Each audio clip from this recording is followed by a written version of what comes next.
بسم الله الرحمن الرحيم ياسين. الحمد لله رب العالمين الرحمن الرحيم مالك يوم الدين إياك نعبد وإياك نستعين اهدنا الصراط المستقيم صراط الذين أنعمت عليهم غير المغضوب عليهم ولا الضالين آمين. بسم الله. All right, inshallah, we'll go to our assignment for this week, which was to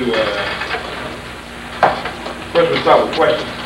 Any questions you have in general about the assignment, about anything else pertaining to the language.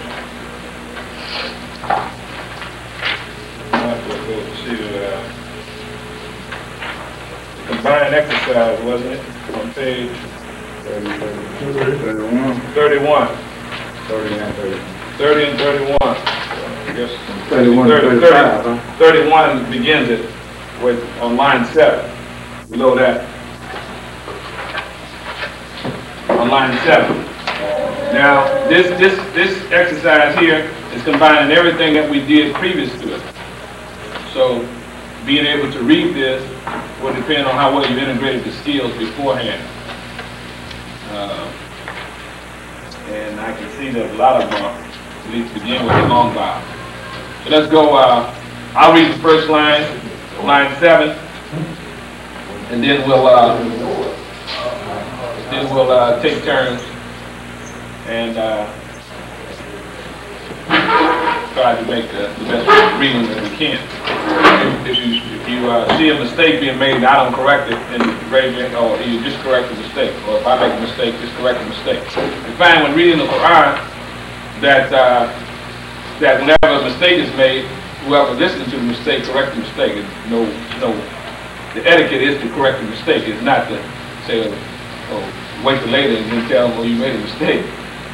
Even if it's a situation, obviously we know that even in the prayer. If someone's reciting the prayer and the audible parts of the prayer, and you hear them make a mistake reading the Quran, then you correct it. You don't have to raise your hand and you just make the correction. You don't holler out or you do it as smoothly as you can. And that's why I said that there's a hadith that for the Jummah, then the ones on the first row should be the ones more knowledgeable in the Quran. And even in the prayer, the first rank should be filled by those who are more knowledgeable in the Quran. So that if the Imam makes a mistake or a mistake is made, they can correct it and they can, they're not in the back and they don't have to shout out so much. They can say sometimes if the mistake is made and it's corrected before people in the back rows can even hear it. But practically that's what happened. That's not the only reason the prophet said that Allah said their blessings would be on the first rows in the prayer, the first ranks in the Jummah. That whoever comes to Jummah early and he sits waiting for the Jummah that person has a special blessing. So all these things encourage us to do those things that have practical application too. And so if there's a correction, we make the correction. Now if you make a correction in the positions of prayer, that's a mistake that has to be amended at the end of the prayer. Now, if you make a mistake in the recitation of the prayer, the Imam doesn't have to make the 2 rakat, the 2 sajda of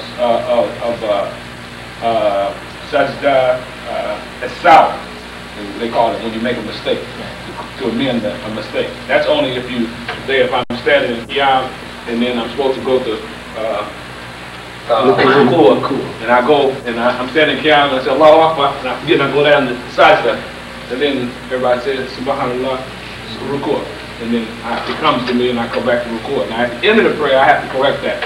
I have to do the 2 rakats of sujood as-saw, where I just say Allahu Akbar, I make the sajda, I come back, sit in position, Allahu Akbar, make sajda, Allahu Akbar, come back to the sitting position, that's the 2 rakat. And then some say that you can just give it a taslim, say Assalamu alaikum wa rahmatullah, Assalamu alaikum wa rahmatullah. And others say that you can begin the recitation at the Atahiyatu Lillahi wa Salawatu. You know, that part of it. And you begin the recitation silently, of course, because in that position you're saying it silently. And then at the end you say Taslim. But either way, that's fine. But if you make a mistake in recitation, and someone says, say I'm reciting a Fatiha, and I just forget, sometimes you blank out, or either you don't know you made a mistake, somebody correct it. You don't have to correct that. You don't have to mend that, but the mistake should be corrected by people here. So in the same way here, if we read the Quran or we're reading something, somebody makes a mistake, we just make the correction. And then everybody benefits from it. And this is how the Quran has been preserved. Partly how the Quran has been preserved. Because Muslims have been careful to not let errors come into reading the Quran. And so, we'll read the first line. Starting from the right-hand side, as Arabic is read, of course. Line 7, we say, Qala, Qala, Qala, Qala, long fatha, Qala. Qala means he said. Like most hadiths start off, Qala Rasulullah sallallahu alayhi wa sallam. The message of Allah said, such and such, and then they say whatever they said. Qala. And then the next one, Abad.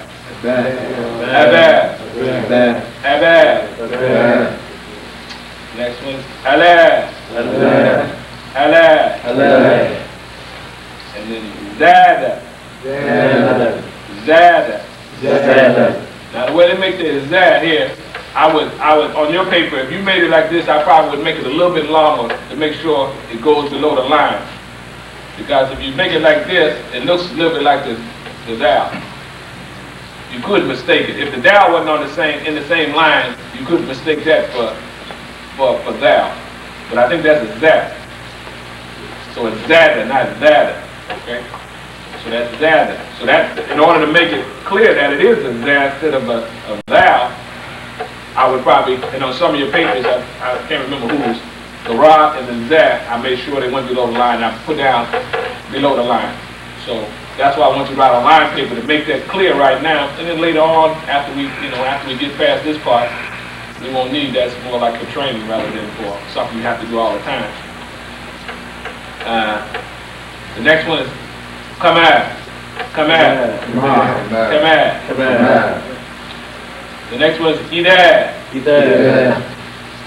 So Idad, Jad, Nasrullah. This is the same word. Idad. Idad. This is Qala. Qala. Yes. Idad. Idad. Idad. TH sound. Idad. Not that, but it's soft TH. It's the soft one. Idad. Some would say Izad. Izad, Jad. But Idad. TH sound. Where it's a soft TH sound. And then Qala. Qala. Qala. This is the thaw. This is the thaw like in Talib.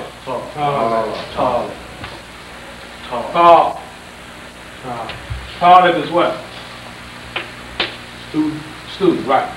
Talib is student. Talib. So that's a common male name, Talib. Sometimes when we say Talib, it should be Talib. Talib would be a different name. Talib means student or seeker, one who's seeking. Okay? This word is just Talib. It's another word. It doesn't mean either. All right, the next line, I'll read one more. No, I'll let you read this because they're all long vowels. They're all long vowels. You want to start? Bal. Good. Qab. Down below. No, that's A. You're right.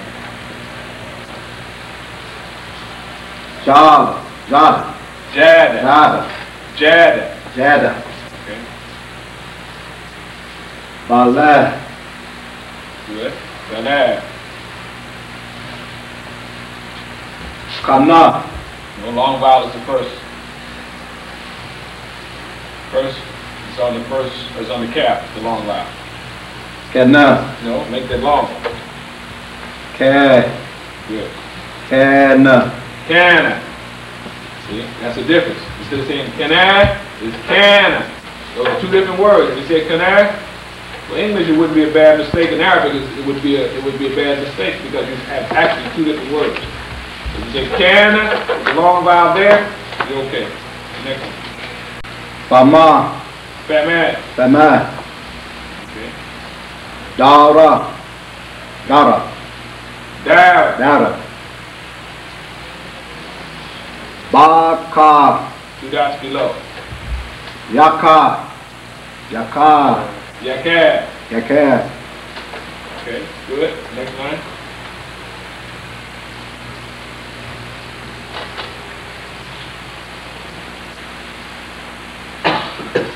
Nu.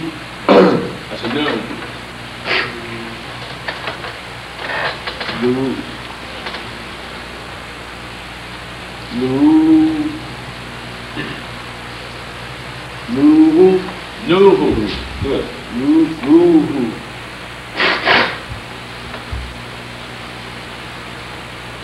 That fatha. Let me hear this because we haven't studied this as much. The fatha followed by a vowel is what sound? Ooh. Oh. No. Ow. Ow. A-U. Ow. Yeah. A-U. Like that. Or A-W-A-U. Ow. Okay. And the fatha followed by ya is what sound? I know. I. Yeah. Now this is your name. Sight, right? I. This is ow and this is I. Okay? Now we did long numbers when we had number followed by wow. That's easy. That's ooh, right? And then castle followed by yeah is easy, because that's E.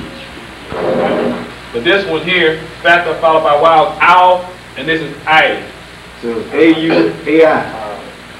Ow. Don't see those letters. All right. I mean, try not to think.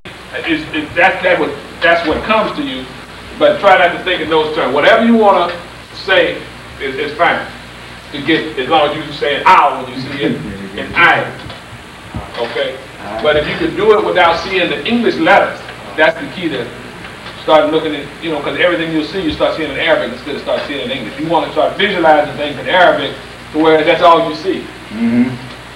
You're in a transition now, whereas you're a little both. Some may be more English, more Arabic, some may be less English. But we probably still in transition. You only use that if you just absolutely have to. I think that this should ow and a should be sufficient. Okay. So go ahead, right. So It's a theme. Saufa. Good. Salfa. Okay. Hawla. Howla. Good.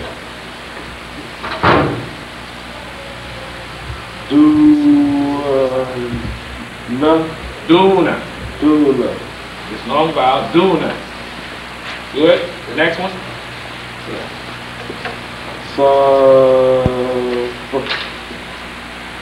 Safa. Okay. Long, short vowel on the first one. Saw. Saw. Safa. Fad. Fa. Safad. Safa. Okay. The sawed with fatha is saw.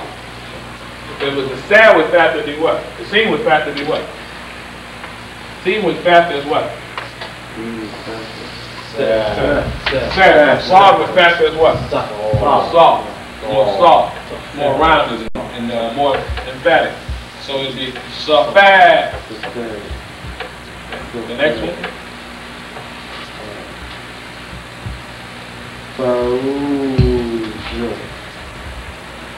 Foul.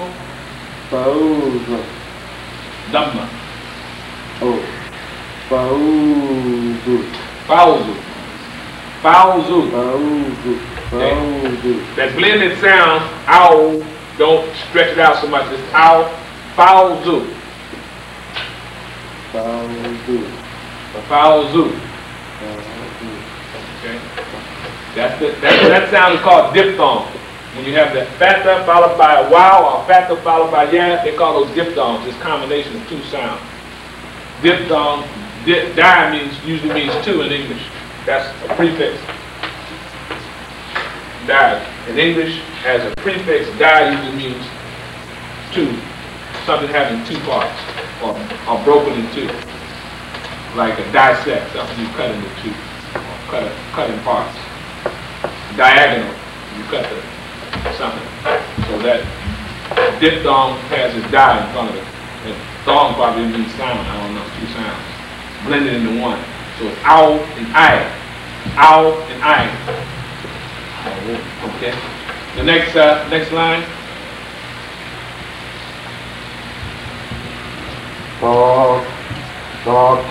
Back high on that.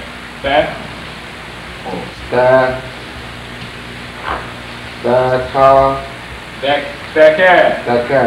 Long vowel in the last part. Back. Okay.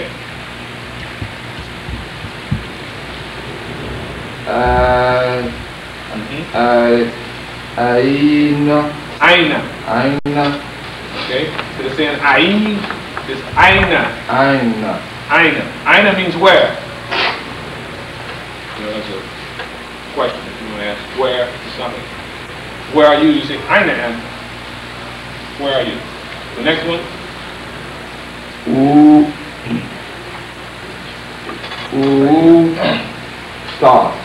Uta. Okay.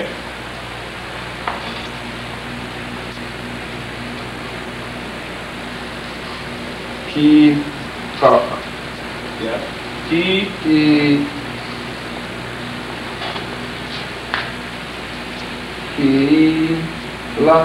Kila.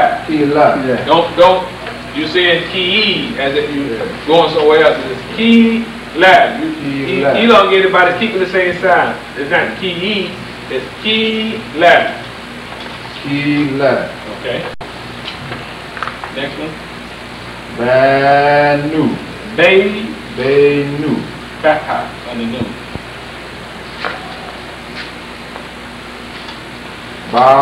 No, bay is right.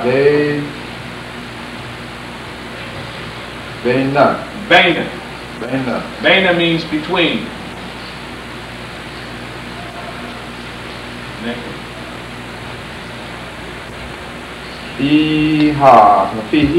Good. Fihi. In him or to him. Fihi. Or in it. Right? It says, ذَلِكَ الْكِتَابِ لَا رَيْبَ فِيهِ. ذَلِكَ الْكِتَابِ لَا رَيْبَ فِيهِ. What does that mean? Alif Lam Mim. ذَلِكَ الْكِتَابِ لَا رَيْبَ فِيهِ.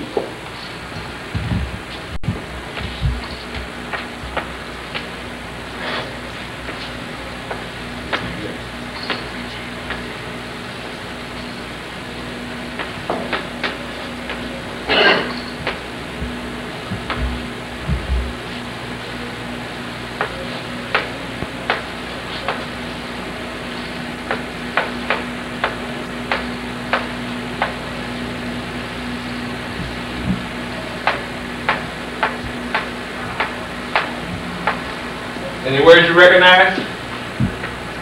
And that's part of the drills too. Now you have to start picking up words. Now I'm dropping some meanings on you as we go. Some of these words, not some of them, but at least one of them we had before. And one of them you should recognize because it's common in our expressions that we make. Daddy, what word? Anybody recognize the word in there? Okay. So, okay. Zalikal kitabu. This means this. Means what? This. Zalika means this. Can you, someone? This is my book. This is the book. This is the book. La. No. La. Well, la usually means what? We have that expression. La ilaha illallah. No, la. La ilaha illallah means what? There. There is. There is. No. No. Raiba fihi. There's no doubt. Fihi, in it. There's no doubt in it. Yeah. ذَلِكَ الْكِتَابُ لَا رَيْبَ فِيهِ. That's how the Quran starts out. After the Fatiha, of course. We say, Alif Lam Mim, ذَلِكَ الْكِتَابُ لَا رَيْبَ فِيهِ. This is the book.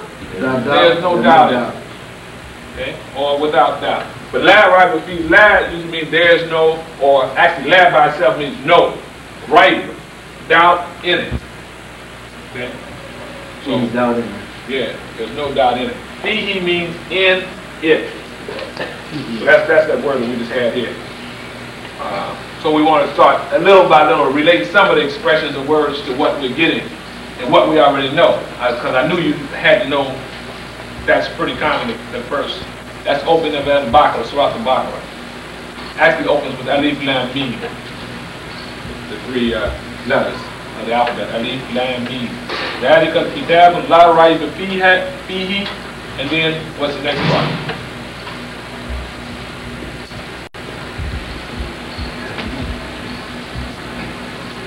Someone read this for me. Hudan. Hudan.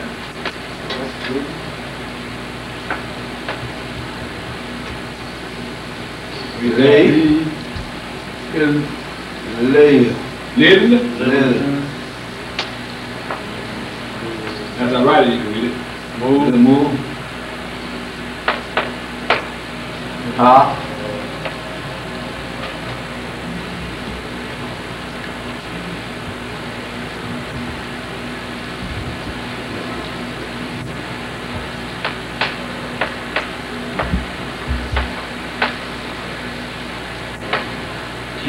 Tina. No, you got No. Tina. no, not teen, but this is off. This is Oh, Kila. Oh, okay, so someone read the whole expression. Hudan. Yes. Lil Mutakina. Good. ذَلِكَ الْكِتَابُ لَا رَيْبَ فِيهِ هُدًى لِلْمُتَّقِينَ.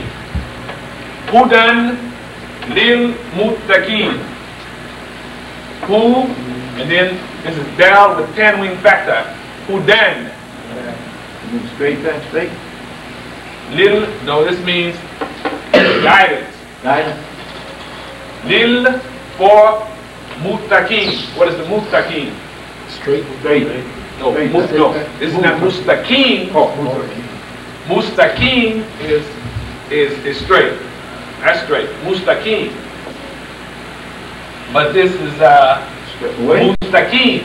Wait. No, muttaqin are those who have the fear of God. Those who have the taqwa. Those who have the taqwa. This part, it really is the root of the word begins here when you have the ta, ta.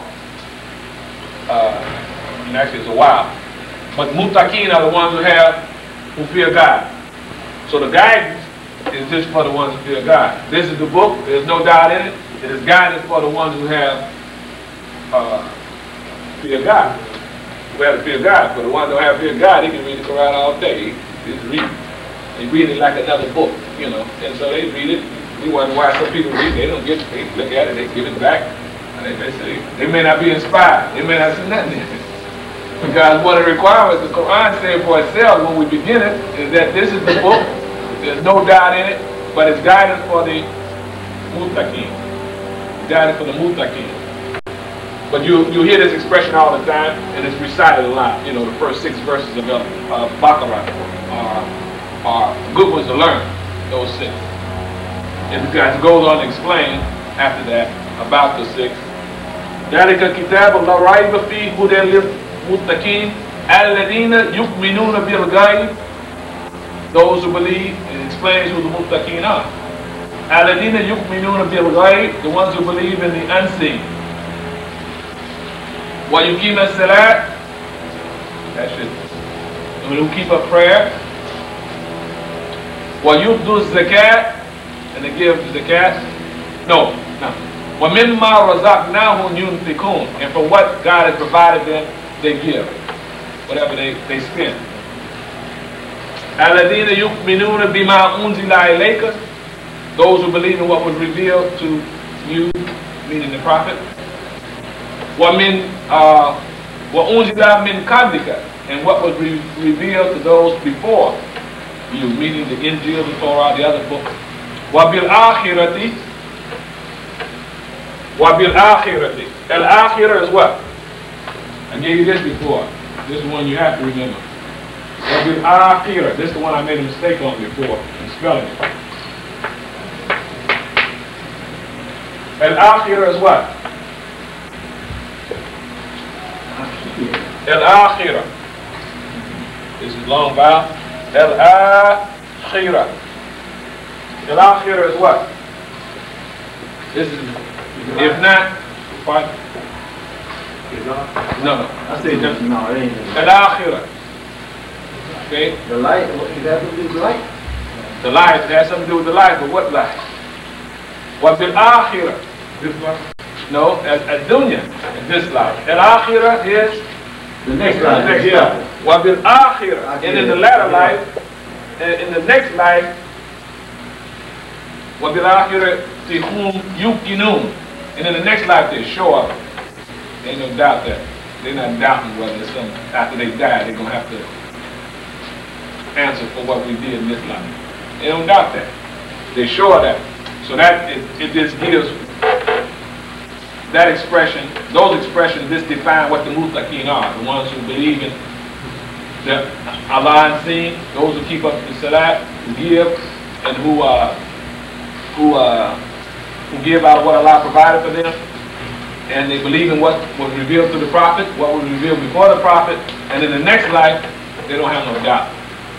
And then those are the ones that get guidance from the book.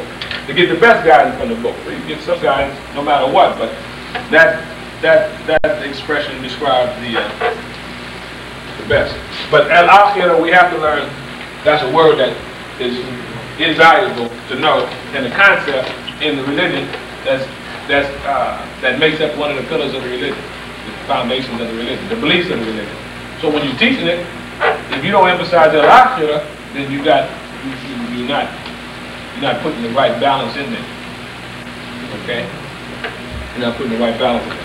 But fihi is the word that we focus on to get there. All right. Fihi. The next one. Next line. Yeah. That's key. Okay. Dai. Dai. And then it's a fad. Dai. Dai. And it's a fad with kasra. The dad with fatha followed by yeah is dai. So we got I here, we got dai, and then you got fa with kasra as what? At the end. No, you got dai, you got that part. Now you got fa with kasra. Good. So put them together. Dai. Okay. Next one.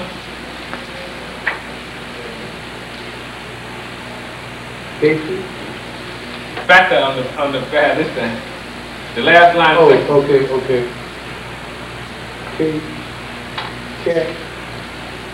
Cool. You do the first part correct. You had the first time you said the first part correct. It's the diphthong. Fatha followed by yeah. So it's. No, what we say the sound is. This sound is what? No, just give me this sound. It's what? Yeah. No. E.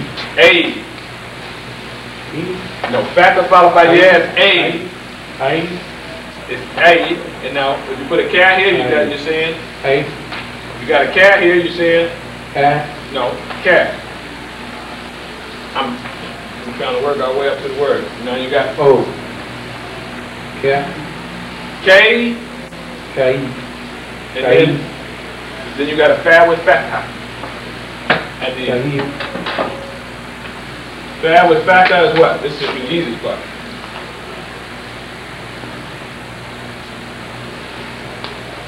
Fat. Fat. Okay, so put them together.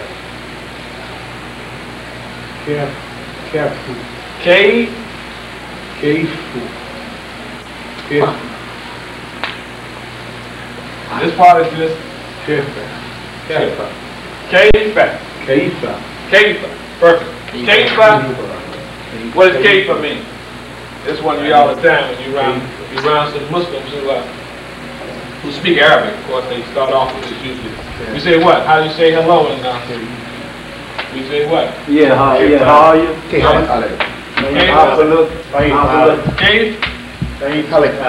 Kayf. How are you? Hadid. Kayf Hadid or Kayf Haduk. Kayf Hadid or Kayf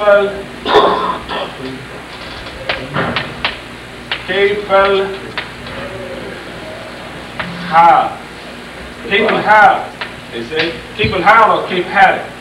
Kayf al-Hal means how is al-Hal means the condition. So it's basically how is the condition? How's your condition? You know, that's what they ask. But it's this hot hello. They might just say it means hello. Okay, and you ask because they don't know the English. But it literally means how is the condition, or and then this one means how is your condition. It's saying the same thing, but just with a little different slant on it. So they say Kayf Haduk, or they say Kayf al-Hal. Kayf al-Hal, Yaki. Oh my brother. Kayf al-Hal, Yaki. And then we say what? We can say Mabsut. Mabsut means good. We can say Hasana. Hasana means good. Or we can say what the Muslims say, Alhamdulillah. Alhamdulillah. Bikhair. We say Bikhair. Bikhair means I'm good also. I'm well. Fine. Alhamdulillah, all praise be to God.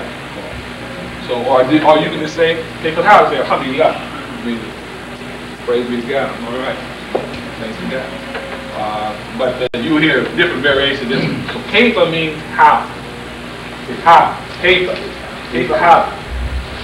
Or kayfa how. I keep having. Sometimes it sounds more like keep almost. It's kayfa. It sounds aid. Keep having. The next one is Where? no qua in Arabic. What is the call? We say what? Call. Yeah, we say call. Man. Kauma. Good. Kauma means people. Kaum means people. Kauma. The next one? Oh, question. Yeah, I was wondering, that's call? Cow. That's a call. The first letter is call. But it's a cow because you have this diphthong again. Call with a factor followed by yes. I mean wow. I thought it was Chad. No, that's a cow. Yeah, I think. Now I look at it, could be a tab, but it's probably a cough. Because it's got that little blackened part there. It's usually a cough. Yeah, it looks like it. Mine is kind of look like it could be something else too, but usually that's why I put open in there. On your homework, some of you were penciling in, looked like you were drawing in black marks in the middle somewhere. Yeah, because that's where the book looks. But you don't have to do that. I mean, that's from type. Or smearing. Type to smearing, I think, more so. So, you know, like you write a middle ayin, an ayin when you go up, and then somebody on the ayin was doing it. I tried to write it to show you where the arrows go. Look like you were just kind of something. But it should go, the middle ayin comes here and opens up this way. You don't have to feel like you got to do like that. All right. So, but I'm saying for the book, you would think that like on this letter here, you know, it looks like it's darkened in here, so you don't have to make a dark mark and then make it bad like that. Yeah, it's just small. You can make an opening. It's fine. All right. So that's good. Same way with the call, fast, all those. But the tab, there's no opening at all. It shouldn't be no hole. It could be a single line. Color. Once more, the second syllable is long now. So the first one is, you got that right. No, short on the first one, long on the second one. Qadar. Khalad, that's a lamb, right? Yes. A lamb followed by fatha, made long. Long. Khalad, Long. khalad. Word. Okay, the next one. Rahiba. Rahiba. Riba, good. Where do we get that from? Where we know riba from? What does riba mean? Rahiba. See, you've been listening. What does riba mean? Riba. That's nothing to do with use their money or something? No, that's riba. Riba. That's a different word. Riba means what? I gave it to you today already in the expression. I gave you this word today already. What I said, man, I wrote on the board. Still on the board. Riba. What do we say this? This is what?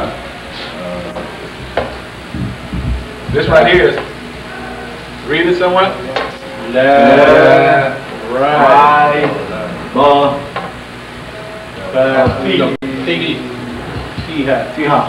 Fihi. Fihi. La raiba fihi. There is no. Yes. This is la, means there, no. Raiba means doubt. Raiba means doubt. No doubt in it. No doubt in the Quran. Okay? Okay, and the last one is owl, foul, ha. Foul. Good. All right. The next page, page 32 at the top.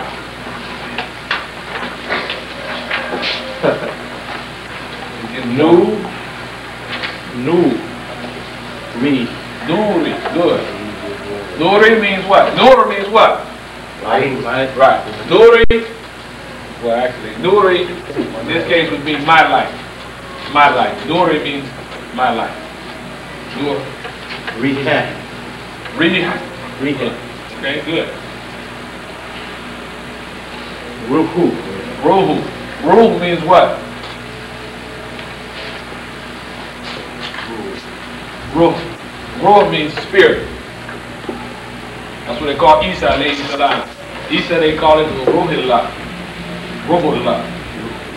Who's Isa? Isa's who? Jesus. Alayhi salam, on him be peace.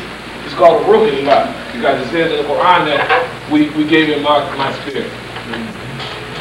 And that was the gift that he got from Allah. He had the spirit, that spirit. Ruh. The next one? Dini. Deen is what? Religion. A way of life. Okay. Religion. Okay. Hala. Okay. Hala. We had also means condition. Let's go ahead. The next one.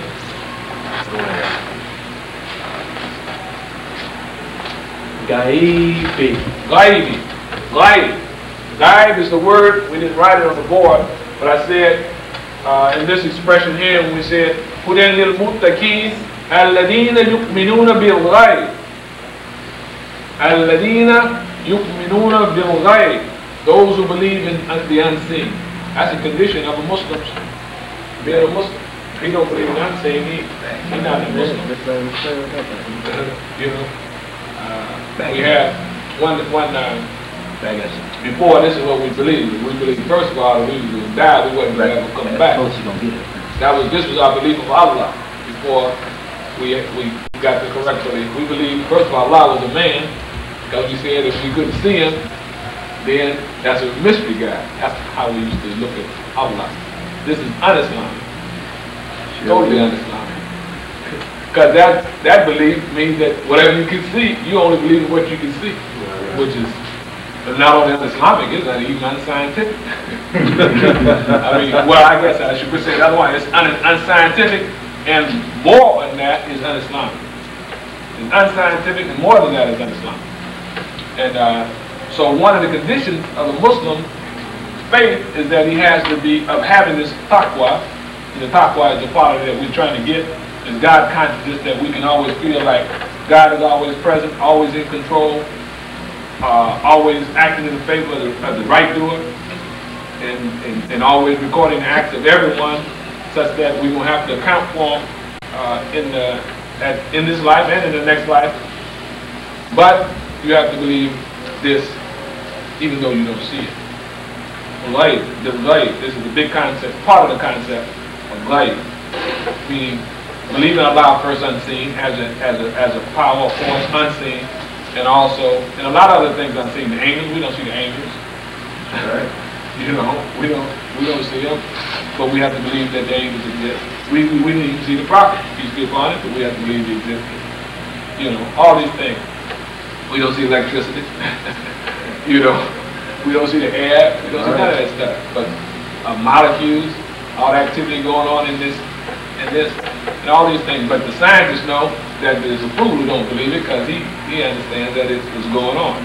And the Muslim understands that the fool who don't believe in God unseen because he knows Allah is the power that's behind everything that's happening. So this idea of guiding is important to know too. It's just to touch on a little bit. But that's given to us in the first ayats of the Baqarah. All right, let's do it one more time through, and then we'll go to the recitations in the prayer that we did for the homework. We want to go over the adhan, the comma, the adhan, and then the recitations in the prayer. We're going to read through them and then try to look at it. Okay. Oh, of course. Oh, then that's right. Now we haven't finished our. Go ahead. Line 2. Antar. Good.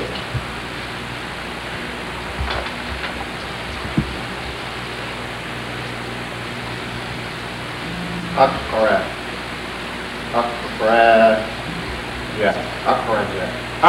Good. First time, second time you said it, you looked like you were making it long, but I see you. That's because you were just looking at the next letter. First you said akra, then you said akra, like you was gonna make it long. I said, I wonder whether you're gonna make it long. Then when you said it the third time, you said it perfect. Akraja. Akraja means brought out. This is the word that's used when you say you're the best community brought out for mankind. Akraja is now. Go ahead.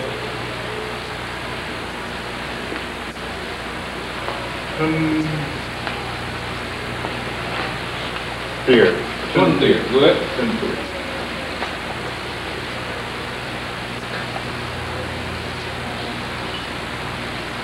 Right.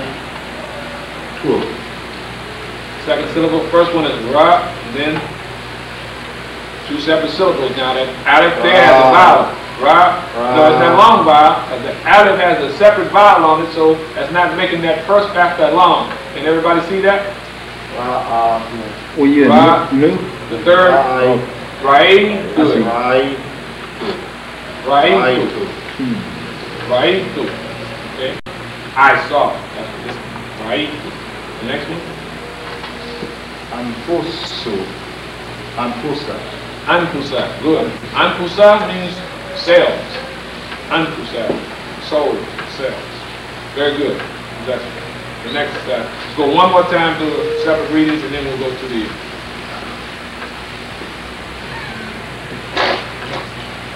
Go to the. Brother Wally's camera.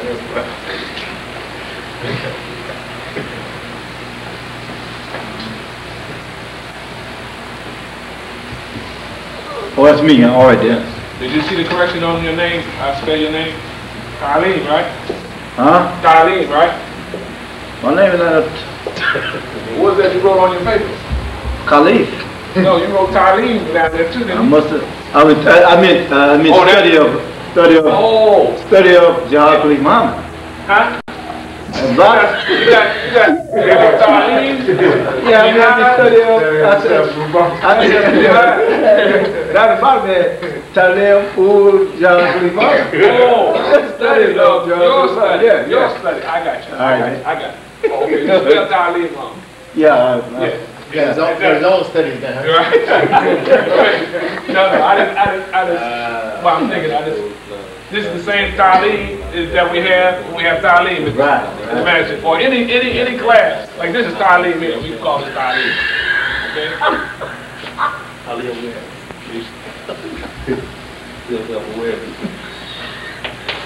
You right. Ta'aleem. This is ta'aleem. Ta'aleem comes from what word? Study. No, what? Keep asking. Alim. Good. Very good. Excellent. Alim, it comes from, actually, alima, which means what? Learn. Actually means to know. Alima means, or ilm. In Arabic is what? Ilm. That being Ilm. learn. So this is a noun. This means knowledge. Alim. Ilm. Ilm means Knowledge. knowledge. Yeah. Ilm. This word here. Yeah. Ayn with kasra. Ilm. Ilm. Knowledge. Yeah. Knowledge. Ilm means knowledge. Ilm. Ilm. Or science. The same word for science too. You're talking about science and, chemistry and math and physics. It's called ilm, science. Then, or knowledge in general is called ilm. How would you translate that in English? What do you mean? No. No, I mean, You talk about what letters? I pronounce the way it sounds in English. Yeah, I know. I know what you're talking about. Okay, I'll give you this. This is the name of Stephen to show you how to do that, the knowledge. What is the name of Steven Spielberg's production company? Who's Steven Spielberg? I know it's That's a Who movie. Spielberg is. The white man, What? productive. movie writer. Movie Yeah, writer. yeah. Real. This is the name of his. This is the name of his production That's company. what, yeah. Well, it's supposed to sound like you were saying in, like I. Ilm. Ilm. Actually, it's ayn. It's ayn with capital A. It's A. It's alien. So it has this In. alien. That's good. Ilm. Alien. Yeah, that was an A. Alien. Ayn has a quality a little bit different than in English. They don't have the same sound. Alien. It's not quite ill like the straight I. Ill. But this is electric light something that this is a what do you call it when you put the letters? You call it a whatever. I can't think of the name. Anyway, when you have a letters representing the name that you're really saying, like you say CBS, Columbia Broadcasting stuff. It's a name they call when you do that. It's like AMCOP and all. Initials. Yeah. That's how when you got a two dominant. What does that represent there? You got M. Oh, M1. Ilagoon. I'm just More than letting you know one. that I'm just letting you know that it's a. I didn't have a vowel on it here, so in order to say it, you usually have on a noun. If it doesn't have a definite article, you usually have 10 wings. 10 wings. You usually have 10 wings. So M1 or ilm if you say. If you pause, you say ilm, you drop the last vowel. But if you need to pronounce that, this sound is a little bit harder to pronounce ilm than ilmun. Okay. Anyway, his company has this transliteration of his name. It means to initialize. Yeah, to initialize. But it's another word they use. This is I can't say.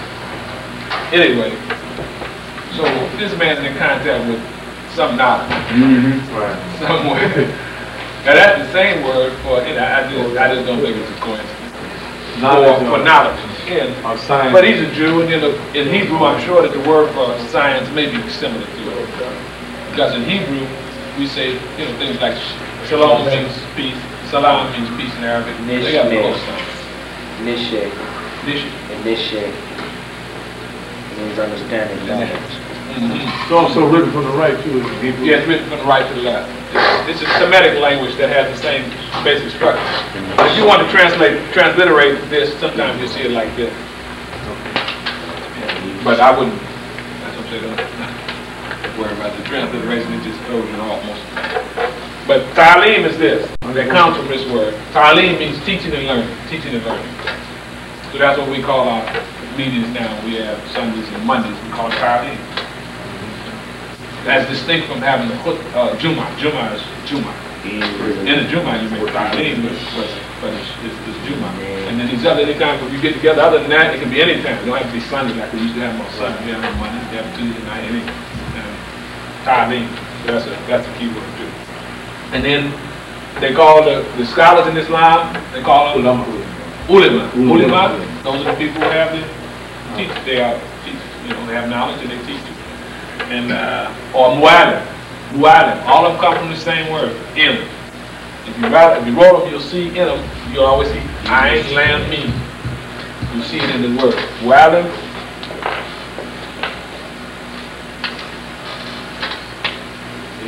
Ayn lam mim. Even though it starts with this one. What am I?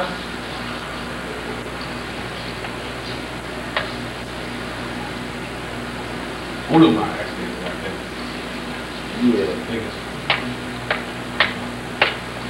Ayn Lam Mim. You see it. You always see the root of the word in the word that has it as its basis. And you can kind of know, if you knew what the root was, you can always kind of know what the word means based on the root. You say, well, I don't know what it means, but it has something to do with knowledge. You see, you get that close. And then as we learn more and more about Arabic, we'll be able to say this is one who possesses the knowledge. This is an activity where knowledge is given and exchanged. You know, we'll be able to get, that's where we're going with this in the long run, to be able to look at what we have and have a sense of what it means. But, all right, so that would be. No, it's on me. No. Is Salah being finished? Oh yeah, you did finish. Okay, yeah. It's on the right here. Oh yeah, that's how we started on your name. That's not your name, no. No, it's not my name. But then I made a correction on jihad too. Yeah, I thought about it, yeah. Yeah, this is more, what you did was right, I think, but I've never seen it written with the long vowel, with that stick. You talking about this? Yeah, the way I corrected it. Jihad. I could do it like, yeah, I see it, yeah. Yeah, you had it like. Yeah, it wasn't going down. You had it like No. something like this. No, not that. And you put a long vowel this way. No, I had it with this, the long thing like that. Oh yeah, but I wasn't trying to question that. That's all fine. right. All right. That was cool. But I think you didn't have a break. You had this written with a long vowel like that. But I didn't have that middle. Yeah, you had this. I had one, yeah, like that, yeah. Yeah, and then you had this here. Yeah, yeah. That's fine. Oh, that was cool.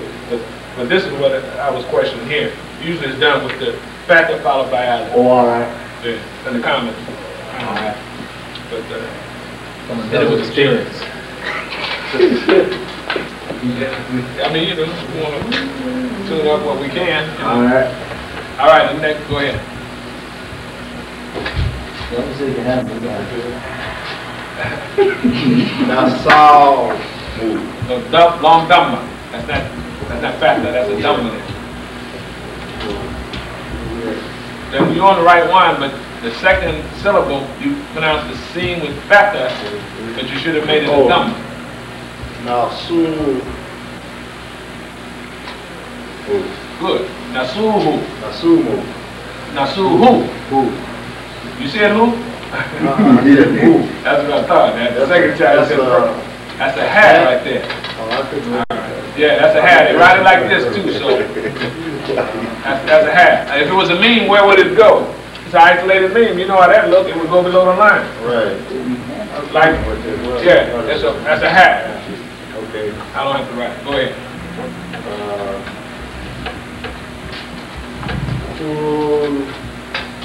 Kulu. Kulau. No, you had it right the first time. Kulu. Good. Kulubu. Kulubu. Kulub means what? Yeah, It means hearts. Hearts. Yeah. More than one heart. Yeah. Okay. Next one. Ow. No, it's factor on the alif. You pronounce it separately. Okay. The second part is long on the dump. Long dump. Ow. No. Audu. Good. One more time, you recognize it. Audu. Audu. Audu means what? Audu means what? I seek. I seek Refuge. refuge. I seek refuge. Audu. I seek refuge. Billahi, with Allah. Okay. Next one. Ruwe. Wade. Ruwe. Da. Good. Ruwe da. Okay. Next one.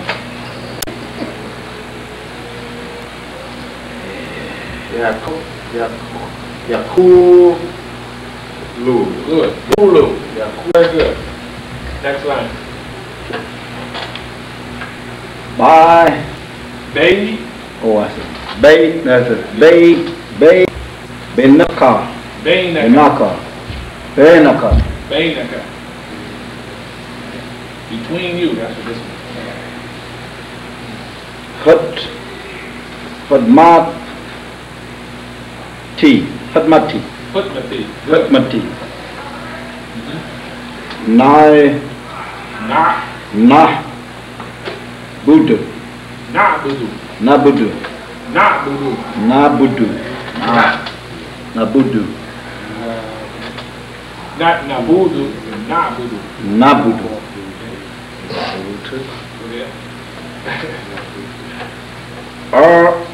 Ursula. Yeah, good. Yosilu. Good. Yosilu. Your silu. It looks just like, it sounds just like it looks. And the only problem when I hear you having problems is because you're probably looking ahead more so than you can't get what's right there. You're looking maybe to the next syllable and trying to put it all together. Sometimes you distort the one that you already know. I can see you saying that. But the last two have been very good. They're longer syllables and you said it correctly. And that's all there is to read, really. The next, and the other step, of course, is reading 4 or 5 words together, which is a sentence. Say? You quit? You got to get this one right. Raoof.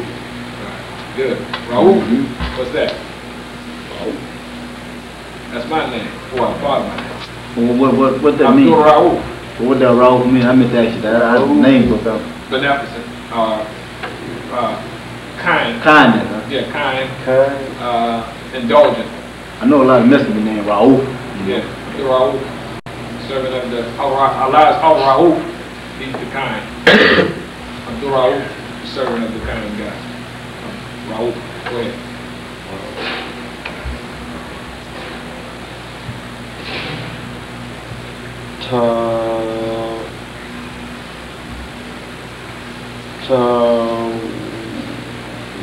Yeah, stop on that ha sound. Ta.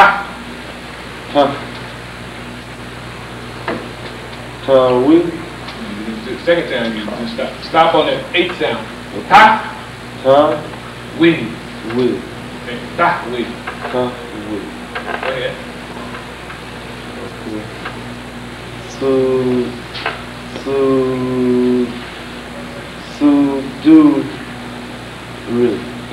Suduri. Sudur is what? Alladhi yuwaswisu fi sudurinna. Sudur. Alladhi, the one yuwaswisu, whispers. Fi in sudurinna. The hearts of man, in the chest or the breast of man. Sudur means breast. Sudur. Breast, plural. Next one. Ilayka. Good. Ilayka. To you.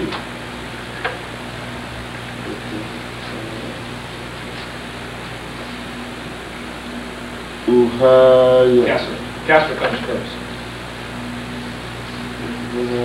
On the hat. The kasra comes before the fat hat. Okay.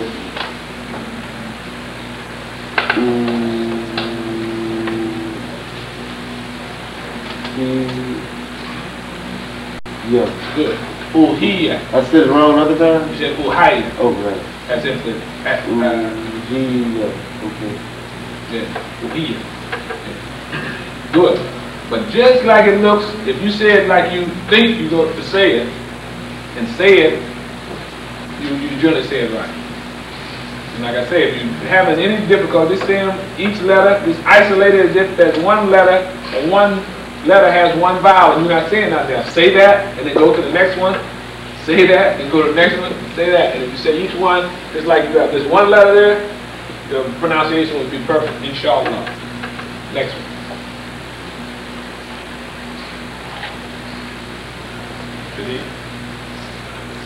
Oh, no, no. Sorry. Sirata. Sirata means what? Excellent. Great. No. Sirata. Fast or Fast. Okay. Remember in Arabic, the adjective comes after the noun. When we say Sirata Mustaqim, okay, we say Ihdina, guide us on Sirat. So, now here's the Mustaqim.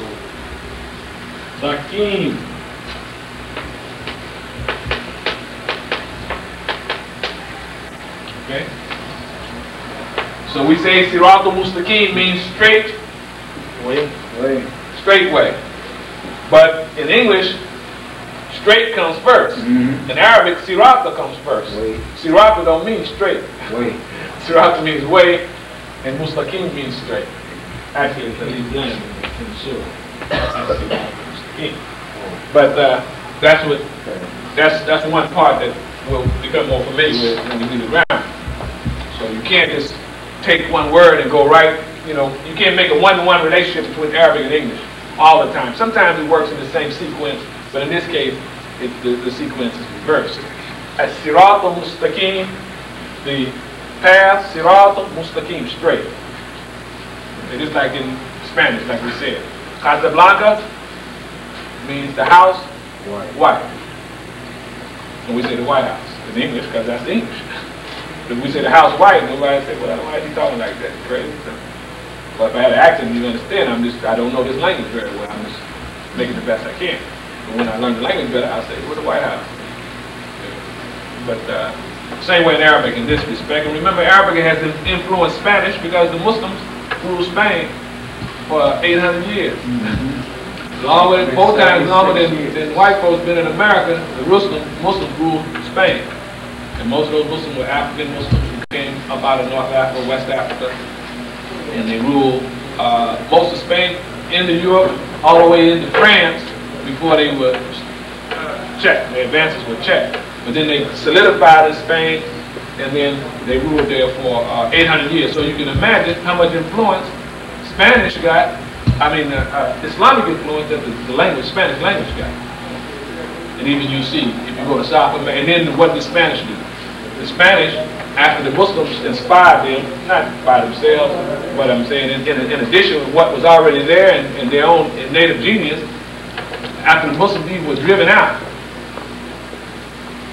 and in the date that they were driven out was when the final defeat of the Muslims in Spain, the decisive defeat was the same year when Columbus sailed from Spain to come to America. And now we can understand a little bit, at least for me, it makes me understand, although, you know, the history books ain't gonna say it. Columbus was a what? What was his nationality?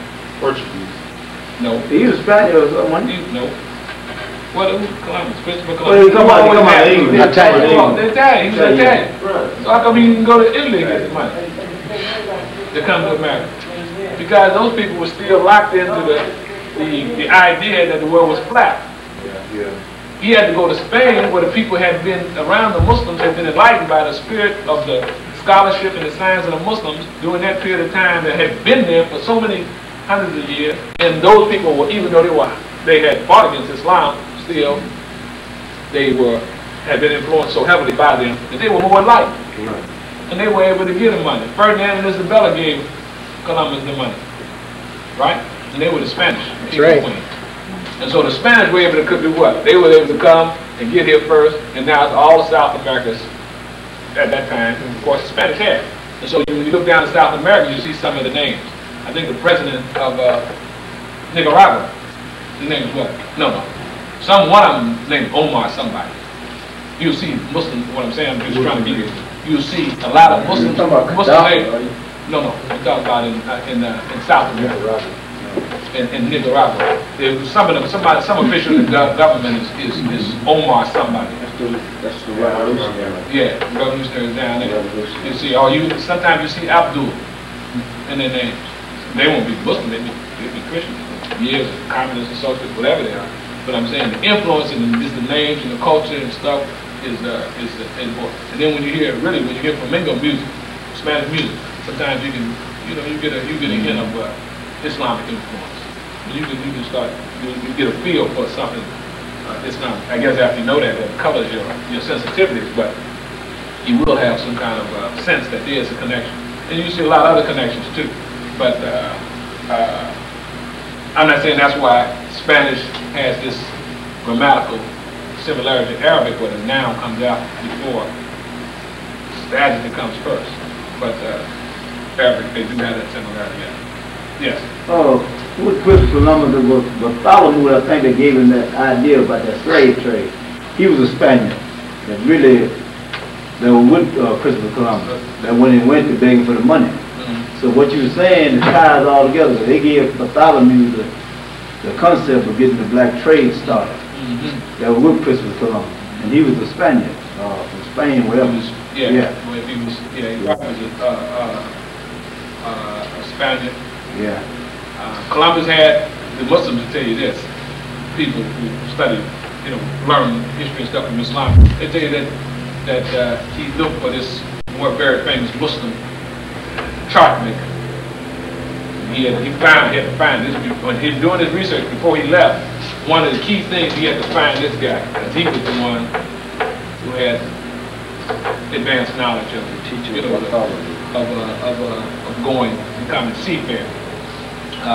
And that, of course, he had Muslims on his crew and what have you. That's pretty common knowledge. All this helps us to see that Islam, even in the discovery of America, this world, Western world,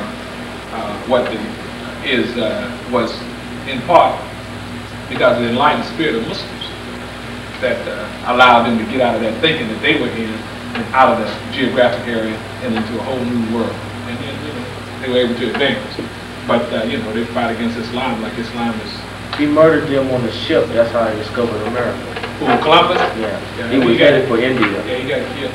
Yeah, he thought he was going to India. And he murdered them on the ship thinking he could get there by himself. And Columbus was killed, I think, over in Virgin Islands or something. West Indies? Yeah, maybe it was India. Anyway, let's go ahead. Siraj.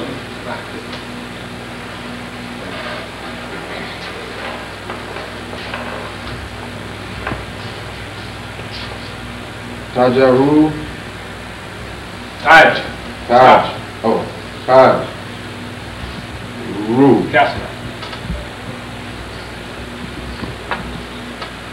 Tajri. Tajri. Yes. Good.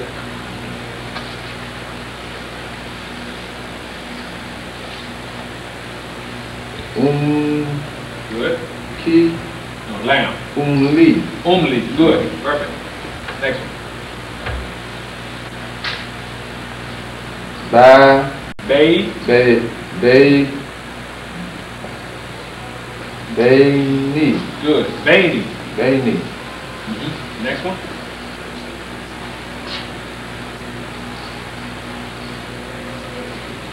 Yaku. Good. Nu. Good. Yakunu. Yakunu. Long vowel in the middle. Yakunu. Yakunu. All right. The next line.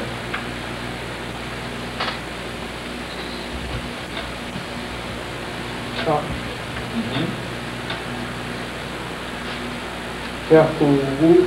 Good. Kafuru. Tafuru. Okay.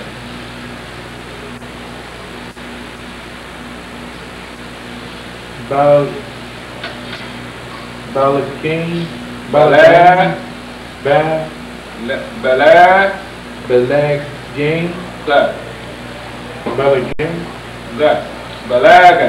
Balaga. Okay. Just glad. Going to back up. Glad.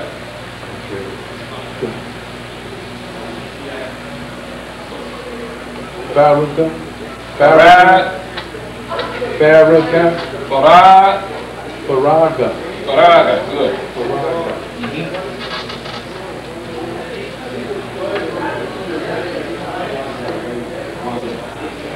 Yara. That's a down. Right on the line. Yada.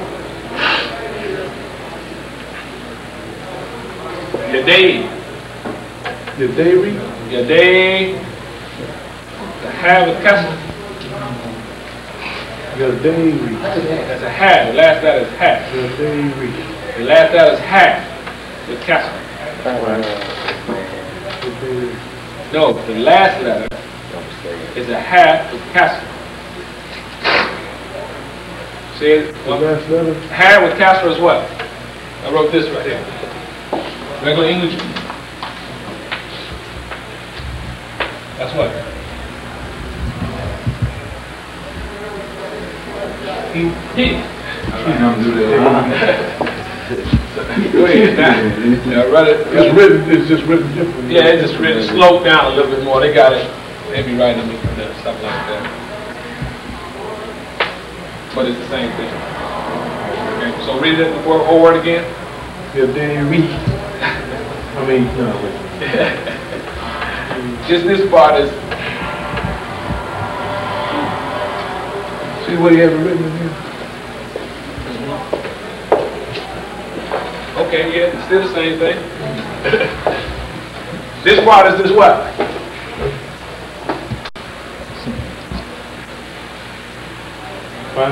Yeah, I mean, how would you say it? Read it again. No, this is right here. No, this part. You said it right. Have with kasra. No, don't say the rest of the word. She. Now you haven't said it. Okay. You see what you're doing now. Your day. Your day. He. Good. Your day. Okay, go ahead.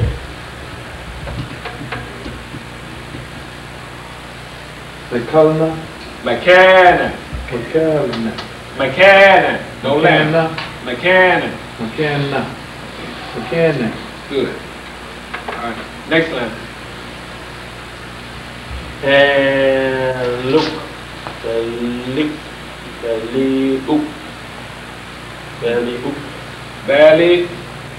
Belly oop. Belly go. Belly go. Good. Next one. Ooh. Tea. Ooty. Long vowel. Ooty. Good. Ooty. Good. Ooty. You. Sufu. Yusufu is what? What name is that? Yusuf? Yusuf. Yeah. Yusuf. But you just don't hold. Yeah, you don't say the last vowel because you just stop it, so you just say Yusuf. The prophet. Joseph, yes. Luke.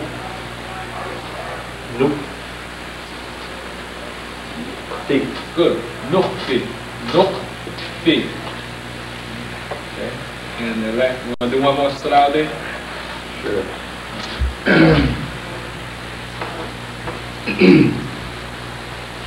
Yalu.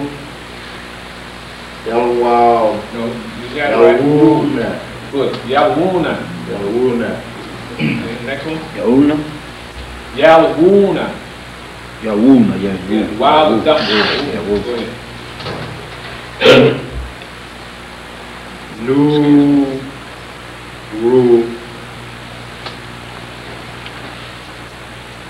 Nuruhum. Nuruhum. Their light. That's what that means. Nuruhum. Okay.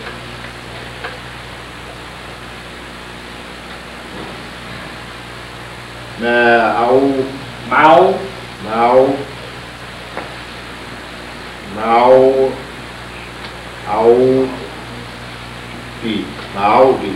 Mao, then the ayin has long gone. Mao, you stop there. No, stop this at Mao. And now you got the ayin with gum. Long gum. No.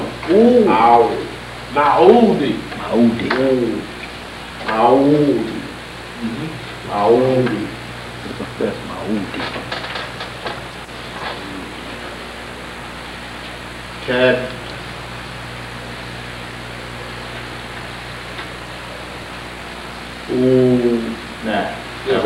Tad'una. Very good. Okay. If we have time, we may come back to this. That's good. This is the best. That's the best practice. Just reading like that. Yeah. Read it like that. And if you can read that, you got it. Really. Yeah. If you can read this, you got it. It doesn't matter. Just fill it in the gaps. So, alhamdulillah, you're making good progress. You just have to keep at it, keep on it, and you usually realize what you're doing at the end, after you get farther. Yeah. There's a difference when the long vowels come in the beginning and when they come in the middle. What, like that? Give me an example. Like you were saying, here's the headline that we read. 9, you read 9. The one you just read was, okay, 9. This is the first word of the phrase. Yes, word. Read it. It's Yahoo, No. Yahoo, and then Yahoo. wow, Yahoo. So that's wow, Yahoo, Yahoo. The first one. Yahoo. Okay, that's what I'm saying. So it would be woo right there. Yes. And the next one you read what? The next one is now. No. It's new. Nuru. It's new too. Yes. It's the same. Yeah, it's always the same. When you see, that's the thing about Arabic. I thought you pronounced it. No, maybe I didn't hear you well. But that's the key about Arabic. If you see the same, and this is where it makes it so much easier than English, which we had before. If you see a dhamma followed by a wow, and you see another dhamma in another word followed by a wow with sukoon, and they got exactly the same thing, you pronounce those exactly alike. Right. You ain't gonna be no difference. It's not gonna be like in English where you have a word like that, and then you have a word like this, and you got this same sound, and you pronounce those two same sounds different. You're not gonna have that in Arabic. See, in this one you say what? Sweat. You say sweat, and here you say eat. Sweet. Here you say and here you say eat. You don't have that in Arabic. When you see the same sound, and that was the question you had, you thought that you had the same sound, you had them do different because of the places. No, it should have been the same. If I said that, it was a mistake. Okay. So that's the key. And this happens, I mean, this is about 1,000 times it happened in English. There's a whole lot of examples where EI is before C, you got to pronounce it. No, it's none of that in Arabic. Same combination, you're going to pronounce the same way in Arabic. Now, that don't mean, if this got a factor now, and that's got a Y, that's a different combination. Okay, that's ow. Now, that's ow, and that's ooh. Okay. Those would be different because you got something different there. But if you got the same letters, same vowel combination, you're going to get the same, consonant. Cash yeah. What? Cash rest. Castle. Cash rest. What is it? You. If I had that castle here, yeah, that'd be ew. Ew. Okay. Yes. I wanted to, just curious to what this word meant. Which one? Razikina, that's the first word on the 13th line. 13th line. Razikina. Razik means one who's providing something. Razikina would be the people, more than one person, who provided something. Razik. One of Allah's attributes is Al-Razak. Al-Razak. Life giver? Al-Razak, provider, means provider. Yeah, right. Razak? Razak. My brother-in-law's name is Abdul Razak. So I know that, Abdul Razak. But Razik, this word is anybody in general who's providing something. Razikin, or have Razikin. Razik is could be like a person's name. Yeah, Provider. I guess it could be, this could be someone's name. Razik could be somebody's name. Somebody wants to name this up there, provider. But, you see more commonly Abdul Razak as someone who is a servant of God, who provides. Razik is provider. Okay. Okay, now let's go to page, go back to the prayer. So that page is at 113.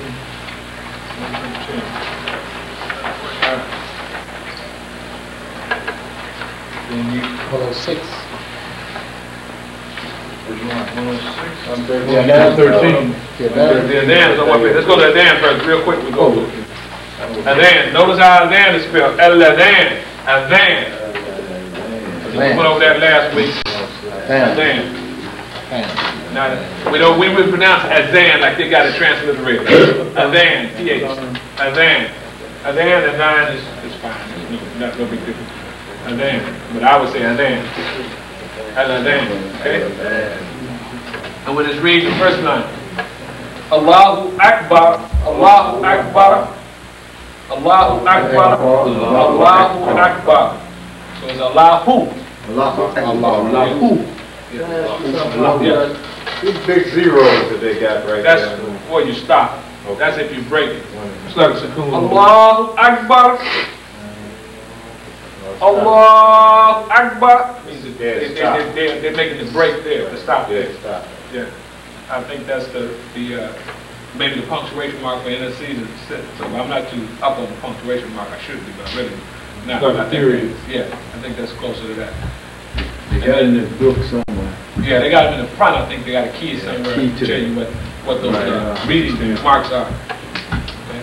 So then, Allahu Akbar, Allahu Akbar, and then Ashhadu. Ashhadu. Ashhadu. Ashhadu. Ashhadu. Ashhadu. You said hadu.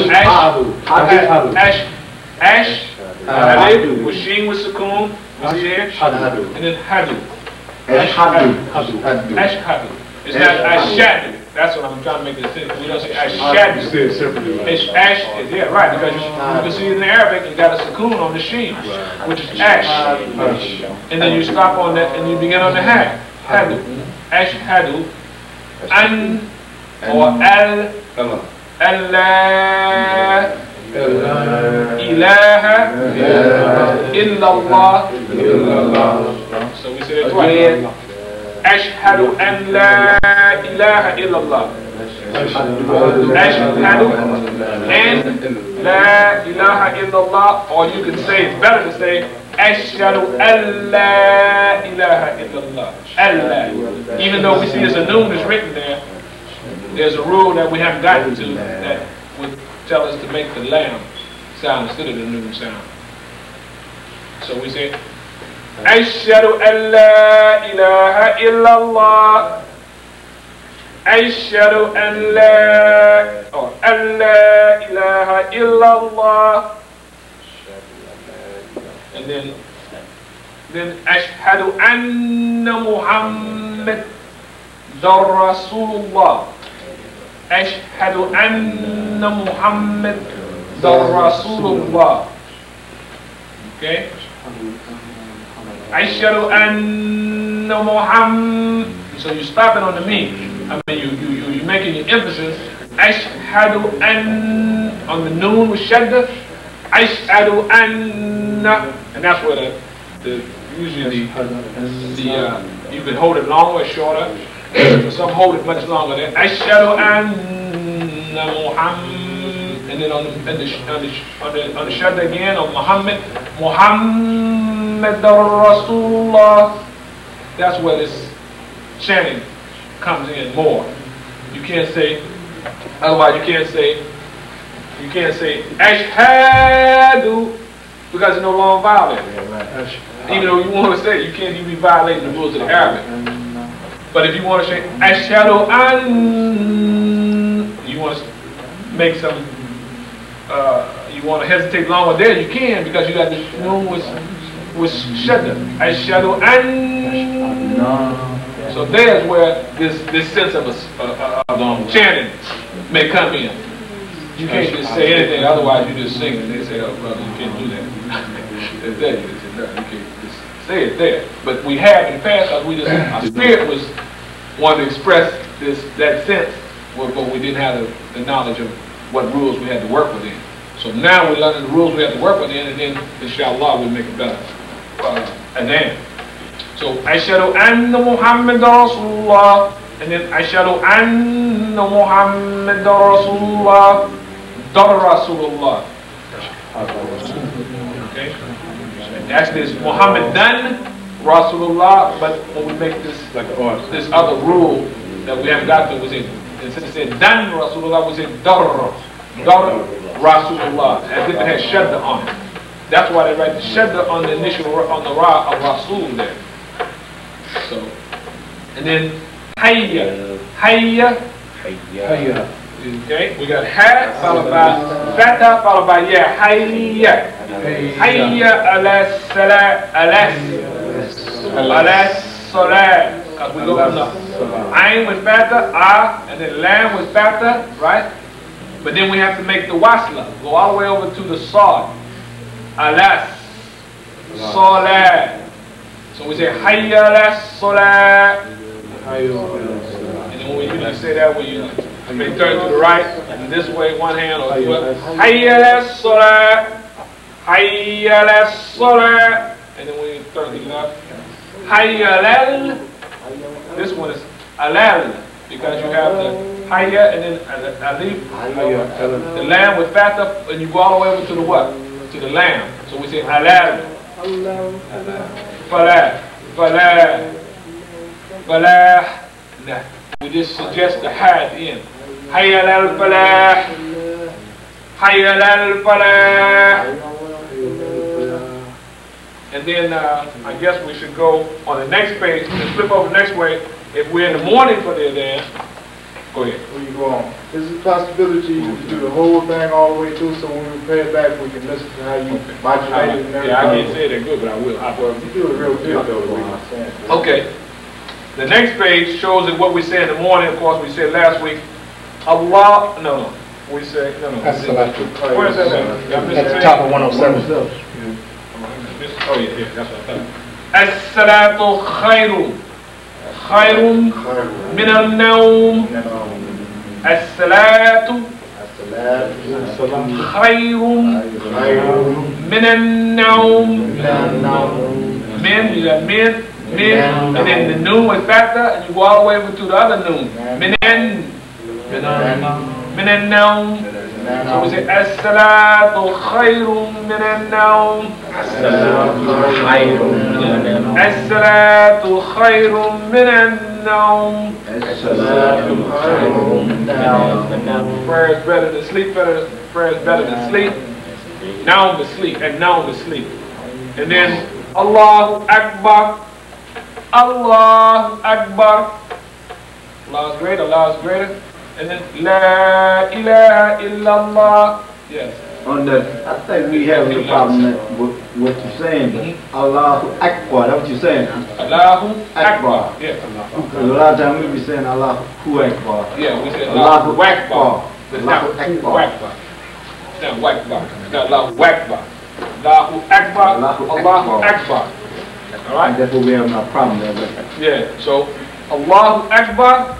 You want the stereo coming in for just a second. Looking Oh yeah. Allahu Akbar. Allahu Akbar. God is great. God is great. Allahu Akbar. Allahu Akbar. God is great. God is great. Ashhadu an la ilaha illallah. I bear witness that there is no object worthy of worship except God, except Allah. Ashhadu an la ilaha illallah. I bear witness that there is no object worthy of worship except Allah. Ashhadu anna Muhammad Rasulullah.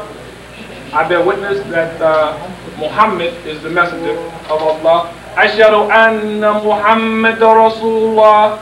I bear witness that Muhammad is the messenger of Allah. Hayya ala salat. Turn it to the right. Come lively to salat. Come lively to prayer, or come lively to prayer. Hayya ala salat. Come lively to prayer. Then Hayya ala falah. Come lively to success or self-development. Hayya ala salah. Come lively to self-development. As-salatu khayrun min an-nawm.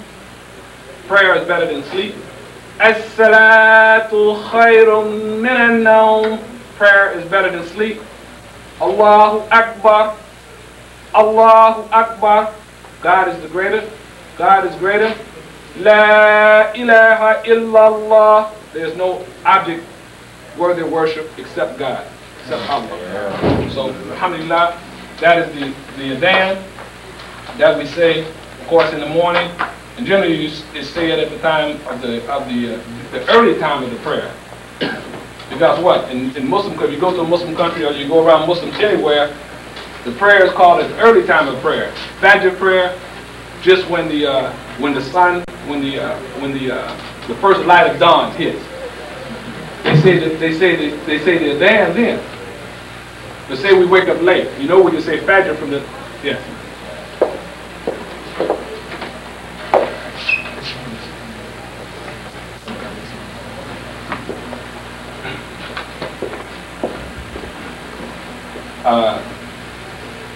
Assalamu alaikum.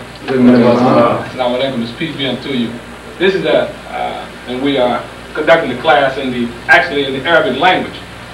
And the Arabic language is the language which the Quran, which is the holy book of the Muslims, was revealed 1400 years ago.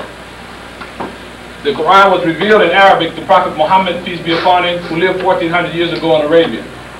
And that book is the manual by which a Muslim lives his life. And if a Muslim is to fulfill, to come into a greater knowledge of his way of life, that's called al-Islam, then he must study the Quran, and he must begin to take on the character of the Prophet to whom this book was revealed, Prophet Muhammad. So we study the book, and we study it in its original language, because we found from the study of religions and the study of knowledge in general that many things get lost in translation. We have translations of the previous scriptures, the Bible. We have that was revealed to. It is said that it came to Jesus and other great inspired men. The Torah, which is the book of the Jews, that came to Moses, and other great inspired men have contributed to translating those books from their original language to the languages that we speak every day. But we find that in the translation we lose a lot of the essence of the religion or the way of life that God intended people to have by having given this knowledge to man. And so in Islam, this is preserved in the original tongue. Every Quran that we have, we'll see it with the language of the translated language, and we'll see it in its original language. That's so that the real teachings, or the clear teachings of the prophets and the wise people, and the revelation from God, don't get lost in translation. And so, consequently, we put a lot of effort into trying to learn the language. At the same time, we don't stop reading the book in the translated language in English. So, things that we're bringing, of course, in the Arabic, you can go anywhere in the Islamic world, and you will feel in unity and one with the other Muslims, because you have this common language.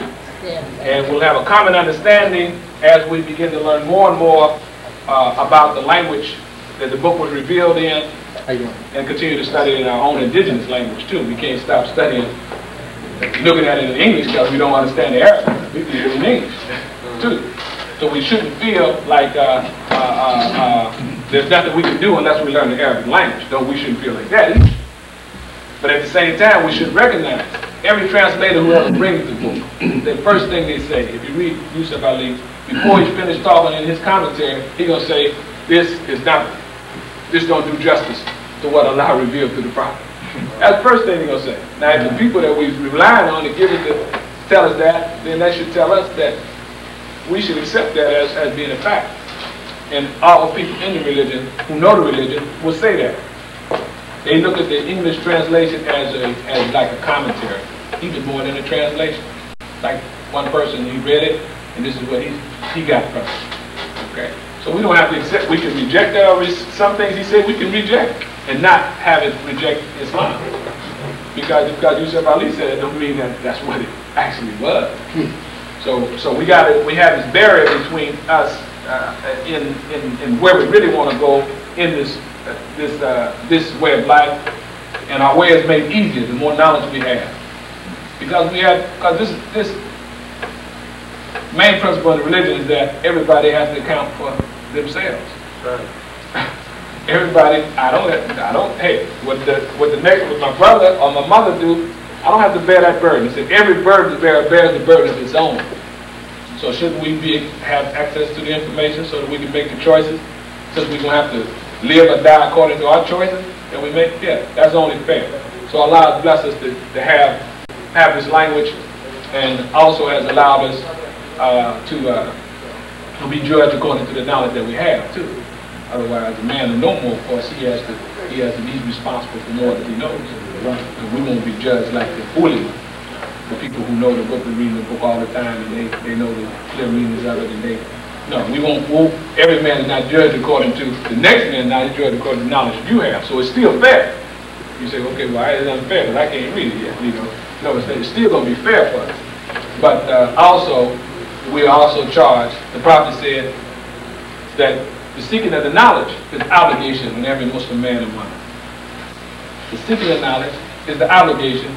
It's farz. It says, "Talabul ilm faridatan ala kulli muslim wa muslima."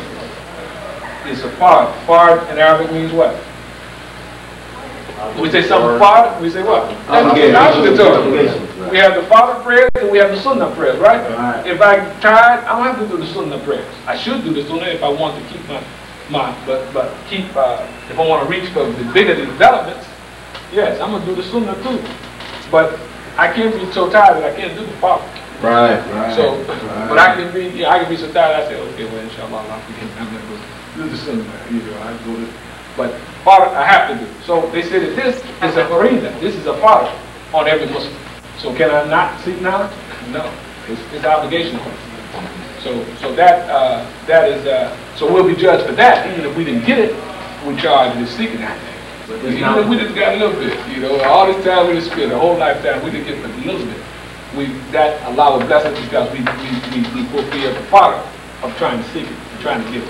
So, the more of this we get, alhamdulillah, the easier it'll be for us to see what's happening with this religion, this way of life, with us and with other people, who are Muslims. And then we're able to defend it for the people, or present it to people who want to know about it clearly, or defend it against the ones who know about it and trying to misrepresent it. All this happens when we have knowledge. Also, the Prophet said, peace be upon him, we said before, that one learned Muslim is harder on the shaitan, on the devil, than 1,000 ignorant followers, those who serve us, just making and don't understand the basis of it. So that we keep all those things in mind. But the prayer, and we start off with the prayer, of course, the adhan gives us that sense. Hayya ala salah, hayya ala salah, come to salah, come to salah, hayya ala falah, hayya ala falah, come to this word falah is what? Falah means, we said it means success. But if you look on, a falah in Arabic is a farmer. The falahin are farmers. Farmers, right? Because they cultivate things. So it means come to falah, come to cultivation, meaning of yourself. So alhamdulillah, this is what the prayer in part represents, just from the words of the adhan. And the imam, his lecture, after he got into it, it seemed like he kind of changed. He looked like he was looking for what he wanted to say, and he was, he kind of moved when he first started this Sunday, inshallah. But then his biggest emphasis was on salah. When he got there, he began to open up on that. He said a lot of things. He emphasized a lot of things. And telling the people, especially our children and ourselves, what Allah said about the human being in the Quran. What he said the human makeup is in the Quran. He said that, look at what the Americans have done with just, that God has endowed the creator. Every man, the concept of man in the Constitution has inspired Americans to produce what they produce. This is one of the underpinnings of what our efforts in America. We've been endowed by our Creator with certain inalienable rights that nobody can take it away. All right. So on basis of that, they went out and they've established a government, a world that speaks to that principle. And when anybody tries to defy that principle, hey, they fight to the death. But he said that even that has been taken, is only a part of what God has said about man in the Quran. And there are many concepts about the human nature in the Quran that gives us much more. He said he never wanted for motivation. He may say, I've never been where I need to be motivated. After he comes into contact with that. That's right. And that's what would happen to us too. And he really emphasized telling our children that. You know, telling our children that. And we won't have the problem with identity, black man, white man, what am I, African, and then all that. That comes from not having a knowledge of what the human being is. That God said in the Quran, we need all that. We need to be emphasized on color. And that'll help you see some motivation come. Or we need to emphasize on nationalism. I'm American, so the Americans feel good because they need that because they don't really have the real pure concept they got. That is, when you have that, then your motivation automatically comes with you. So if we want to get it, then that's when we come in contact. We want to motivate other people who are not Muslim. We want to inspire them with something good. You might have to give them either elegance first. That's right. Sometimes they don't know what they're looking for. You know, they're just there unmotivated, or they might even be there. You can't get them there to let them hear. So he said you might have to have an evening elegance for them, because evening elegance attracted a lot of people, and it was nice, you know. But so you know, you know when you're trying to lead the people, and maybe step 2. But he emphasized those things. So let's try to finish. Okay, so that was the exam. All right, then we go the economy. Now I said, early time in prayer is when the exam is called. Okay, if you wake up late, now you know you can say the Fajr, from the time when the sun comes, the first light comes in the sky, up until the time the sun comes over the horizon. When you start seeing that sun come over the horizon, you can't say Fajr. That Fajr is late there. But between Fajr, which is the dawn, and this time, sometimes you have 2 hours. You might wake up. So when Fajr said this morning, it might have been, I don't know what time. Might have been maybe 6:04. And you can almost say, you can almost get to 7 o'clock and still be in time before the sun comes up. Yeah, that's right. Because I've been in mind about 6:40 recently. But I wouldn't call it then if I was calling for the group. I'm talking about if I was we was in the Muslim city in the time. But I wouldn't, everybody get up, don't call it then. It's called an early time. Then the other people that get up late, they go to the place of prayer and they call, and if there's 2 people got up late with it, they call, they comment, and they go ahead and say the prayer. They don't call it, get up in the minaret and call it all over again, because people say, what's happening? We already made it back in 2 hours. What's happening? Right, we got to go to war. You know, so that people it would disturb people. It would be a message that's not inconsistent with the thing. Although sometimes we call it because of atmosphere. We want to create atmosphere because we're in hell. It's hell situation, so sometimes we just call it anything. But it's fine as long as we know that really the rules is better in the way that I okay, explained. now they're getting up late though. You could say it directly after the sun has been like, what, 20, 30 minutes up in the horizon? Yeah, you can say it late. Yeah. It's late. It's no long Fajr time. Yeah. But in this time, you know, when you make your intention, you're not making intention to make up Fajr or to say it because you said it late. If I say it in this time, if I say it when the sun is up, when the prophet, they slept. Okay. The hadith said that they were traveling and doing, but I was supposed to get up and everybody slept. Prophet, everybody slept. Omar, Ali, everybody was out. And so he woke up, it was too late to say the Fajr. So he said the prophet, they rolled someday till the sun was clearly in the sky. In half an hour or something. And then he got off and he said the Fajr when he was making it up. So he didn't say it when the sun was just coming over the horizon. Right. We know those are the times we try to avoid. When the sun was just coming up and the sun was just going down while setting, those are times we say it shouldn't say, when it's right at the zenith, they said we can't pray at those times. You know, we shouldn't pray at those times unless you're just situation where that's the only time you got to pray. And you say, Allah forgive me, and then Allah knows, you know. But other than that, you would wait a little while. Then you would say, but then when you made your intention, the near, you would say, I intend to make up Fajr. See, that has something to do with your intentions, rather than you saying it in its appointed time. Yes. What if you say it a little bit before the sun is? That's right. Yeah. Or if you say it in the sun, if you say it, you started saying it and it was below, and then you said a long surah, and then the sun was coming up, and you notice that now you can look at it. When you finish your prayer, you look up and you see the light. It's okay. It's still fine, as long as you didn't purposely say it when it was coming. It's all right. It's okay. But that just in terms of preferences, those are those are your preferences. And then whatever situation we're in that we can, that's the situation we're looking for. That's the situation we're trying to get into, what I said. And any other situation other than that is a situation that's temporary. You can't publish that as, yeah, this is what you do. No, this is what you do if you're in this situation. Maybe you might have to do this. But always keep in mind what we're struggling, what the Islamic life that we're trying to establish. Okay. So we call it there and then, okay, usually maybe some time, depending on the situation. And then you may have some time between that, people making the wudu and what have you. Then you go to the place of prayer, and then the iqamah is called. Now, this iqamah here has it in the manner which we used to say it when we said it this twice. Subsequently, at one time, somebody asked the Imam about the iqamah. Because going throughout different Islamic communities, you hear it say a different way. And so he asked the Imam, and so the Imam said, well, he prefers to say it just like the adhan. The iqamah, just like the adhan, in terms of how long you say it. Instead of saying, because you can say it two ways. You say, when you get there, everybody's there in the place of prayer, and then the iqamah. The iqamah means that the prayer is ready. It's iqamah, it's ready, it's ready to be said. So the muezzin or whoever gets up in a quicker voice, Allahu Akbar, Allahu Akbar. So this says, say Allahu Akbar, Allahu Akbar, and then say Ashhadu an la ilaha illallah, and then Ashhadu anna Muhammad Rasulullah, then Hayya ala salah, Hayya ala falah, Qad qamatis salah, Qad qamatis salah, Allahu Akbar, Allahu Akbar, La ilaha illallah. That's what this says. But the Imam says is, he prefers to say it, the expanded version, where you say it exactly like the adhan, like the adhan, except for saying Qad qamatis salah. So we would say it. So after everybody gathers, we say, Allahu Akbar, Allahu Akbar, Allahu Akbar, Allahu Akbar, Ashhadu an la ilaha illallah, Ashhadu an la ilaha illallah, Ashhadu anna Muhammad Rasulullah, Ashhadu anna Muhammad Rasulullah. Instead of standing to the right, like we did in the adhan, you don't turn now.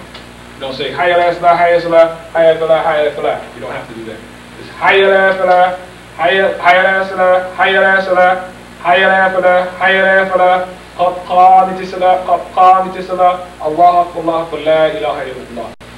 In the books of hadith, they said that they verified that the Prophet had said it both ways. That's really where the difference comes in. Both have been reported, good verification. So the words of the iqamah are just like the words of the man. Except for let's go to that line. Line 6. Right? Qad qamatis salah. Qad qamatis salah. This is the one usually the people just mess up. This is what really. Amen. This is what really just messed up. Usually when people say this, if they didn't, because they haven't looked at it in Arabic and they don't know, even for some reason this is the one that gets the most misused. But you can read it. You can read it now. That's what I'm saying. Qad qamatis salah. Qad qamatis salah. Qad qamatis salah. Or even you can say Qad qamatis salah. Qad qamatis salah. Qad qamatis salah is fine. Salah. Qad qamatis salah. Prayer is ready. Prayer is ready. Why do they write it TU on 6 and AH on 7? Well, because they got it as if they continued. Remember when I said when we stop, we don't pronounce that last vowel. So on the first one, on 6, they're saying Qad qamatis salatu, Qad qamatis salat. Allahu Akbar, Allahu Akbar. As if they're continuing Qad qamatis salatu, Qad qamatis salat. And that's, you can say that. It's acceptable to say it like that. It's like you can up higher. You can do the same thing. You can say Hayya ala salati, Hayya ala falah, Hayya ala salati, Hayya ala falah. You can say that. But if you stop, you say Hayya ala salat, Hayya ala falah. But if you had pronounced the ta in the line 4, you have to say salati because you see it's a ta marbuta with kasr. So if you continue, you would say salati. Okay, but this initially, just say Hayya ala salat, Hayya ala falah, that's fine. You don't have to continue. And that's probably more common. But sometimes when you pronounce it this way, because if you say it quicker, you want to make a little variation. All right, any questions on that? Is there any comments? How much time we got? You take much time, you make it go. Okay, I just go to 12 then. Right. Okay, we'll go to 12. I didn't know whether the tape. Oh no, tape is up. Tape is up. Okay, all right. All right, so then we go to the salat, to the praise. We're not going to go into all the details of salat because what we want to do is look at Arabic so we can kind of read it, and then our pronunciation should improve. So then in the qiyam position, standing position, we say Allahu Akbar. All right, and then we usually say this little short prayer actually before we begin in the regular recitation. This is sunnah. You don't have to say this, but this is what most people say. And why don't we just read it? No, one person. No, one person. Okay, good. Let's stop it. Subhana kalahumma wa bihamdika. All right. Glory to thee, O Allah, and with you is the praise. Go ahead. Watabaraka smuka watala jaduka ta'ala jaduka jadduka shaddan jadduka jaduka watabaraka smuka wata'ala jadduka. Again? Watabaraka smuka watabarakasmuka wata'ala jadduka. Okay, and last line. ولا إله غيرك. Okay. So, watabarak ismuka, glory is the, blessed is your name. Wata'ala jadduka, and high is your majesty. Ta'ala. We say Allah Ta'ala, Allah the Most High. This is sometimes you say when you say Allah, you say, and Allah Ta'ala said, Ta'ala is just an adjective for Allah that gives one of his attributes. Ta'ala, Allah Most High said, and that's why in English you hear the Imam say Allah Most High said because he's saying Allah Ta'ala. If he was saying in Arabic, he say Allah Ta'ala, or he may say Allah Subhanahu wa Ta'ala, more highly glorified and exalted as he is. Subhanahu wa ta'ala means that. So in English, if someone is talking, they might just say, Allah highly glorified and exalted as he is. He's doing that because it's sunnah to say this, or it's traditional to say that, and he just said it in English. But it has an Arabic counterpart to it. So we say Allah Ta'ala is Allah Most High. Okay? And then someone want to read the next line. So that's a little prayer we say. And then this is A'udhu billahi minash shaitani rajim. Okay. Once more. Slowly. A'udhu billahi. A'udhu billahi minash shaitani rajim. Minash shaitani rajim. See, with Shaitan Rajim. A'udhu billahi minash Shaitan Rajim. A'udhu billahi minash shaitani Rajim. Okay, I see grabbing Allah against this rejected sin. And then we say, of course, Bismillah. Bismillah ar-Rahman ar-Rahim. Alright, if we're saying an audible prayer, a prayer that's like Fajr in the morning. The other part we don't hear. You don't hear it, Subhanaka wa bihamdika. You don't hear that. It's not said audible. We say, Allahu Akbar, and then I may be reciting. You may see my lips, and you were able to sign far enough to see my lips. Subhanaka wa bihamdika. But it's inaudible. And then you hear, Bismillah. No. In fact, you may not hear Bismillah. You may just hear, Bismillah may even be inaudible. And you may hear, Alhamdulillahi Rabbil Alameen. You may start with that. If you listen to the Imam's statement, when you heard him say the prayer, I'm not talking about just opening, I'm talking about he's praying from Jummah or something like that. You hear him start, Alhamdulillahi Rabbil Alameen, rather than with Bismillah. It's not that he didn't say Bismillah, but it said Bismillah inaudibly and started the audible part with Alhamdulillahi Rabbil Alameen. Okay? And that's also according to the books of Hadith, that it's the Prophet. They asked Umar and the others who were there all the time, how did the Prophet say his prayer? They said they never heard him say Bismillah. Some said that, and others said they heard him say Bismillah. You know, so some you hear say Bismillah. It's fine you say Bismillah, no problem. But I'm just giving you what is the habit of Imam too. So I mean, we have to follow something, and because there's a lot of possibilities, and we want to follow the possibilities that puts us most in concert with our, you know, with our community growth and everything. So he usually begins with Alhamdulillah. Okay. So I'll go as Fatiha, then we get to the new part because we can read, most of us can. Alhamdulillahi Rabbil Alameen, Ar-Rahman Ar-Rahim, Maliki, long back, Maliki Yawmiddin, Iyyaka na'budu wa iyyaka nasta'in, Ihdina as-sirata al-mustaqim, Sirata alladhina an'amta alayhim, Ghayril maghdubi alayhim waladdallin. I mean, that reminds me of someone on their paper did make this mistake twice. It might have been you for that, sorry. That, okay, you got to the end of a line. No, it wasn't you. It was you. I think it was you. Because I remember it was on the green paper. That was yours. You got to the end of the line and you ran out of space. And the last word was like, here was the end of the page. The last word was this word here.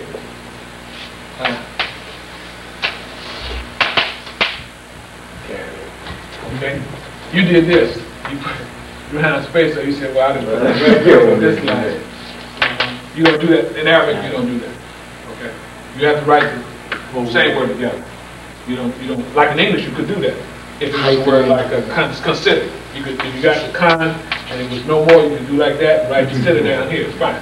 No problem. But in Arabic, you have to keep the word together. If you didn't have enough space, you should just not either write it all on the second line or all on, or squeeze it in there somehow. So that's one thing you do. Put them all on the same line. And that means that you have to know what one word is too.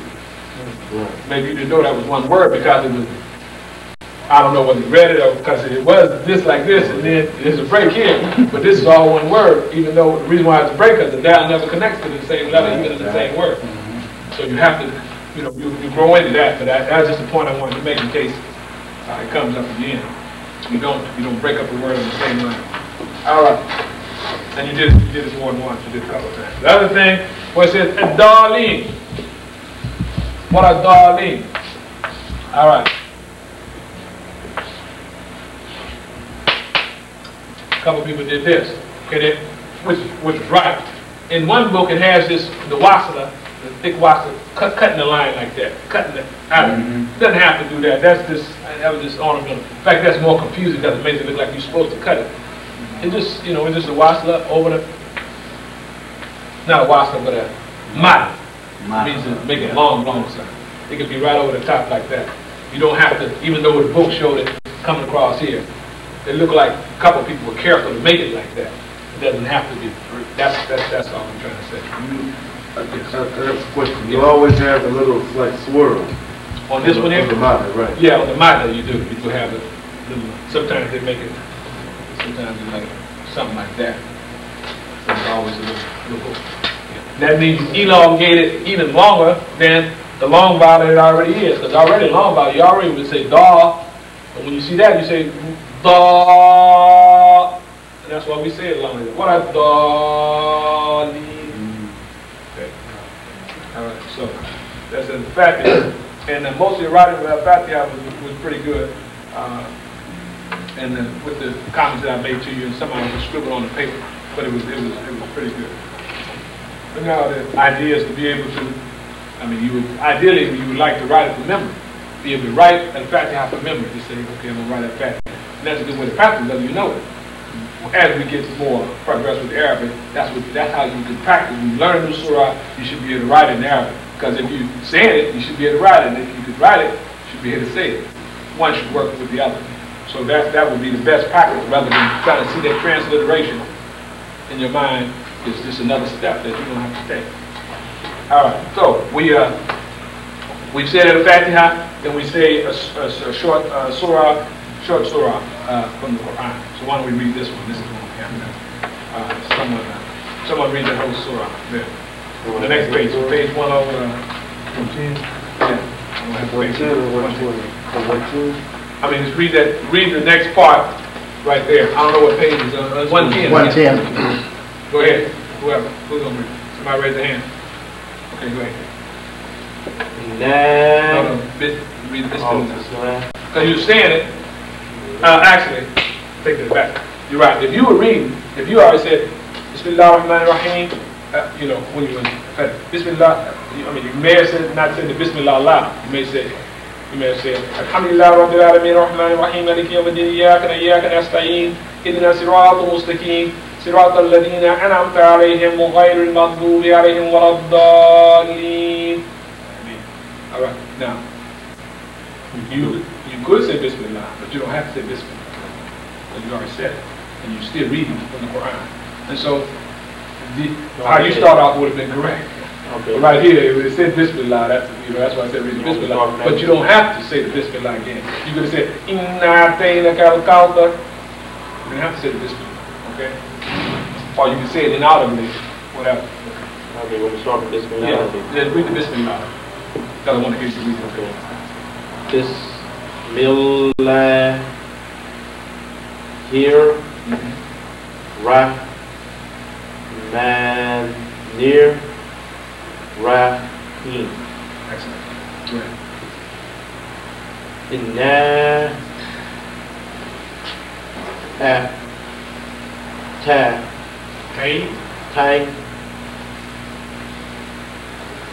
Nika Naka Wasla Kal. Yeah. Kel Cow Thought Inna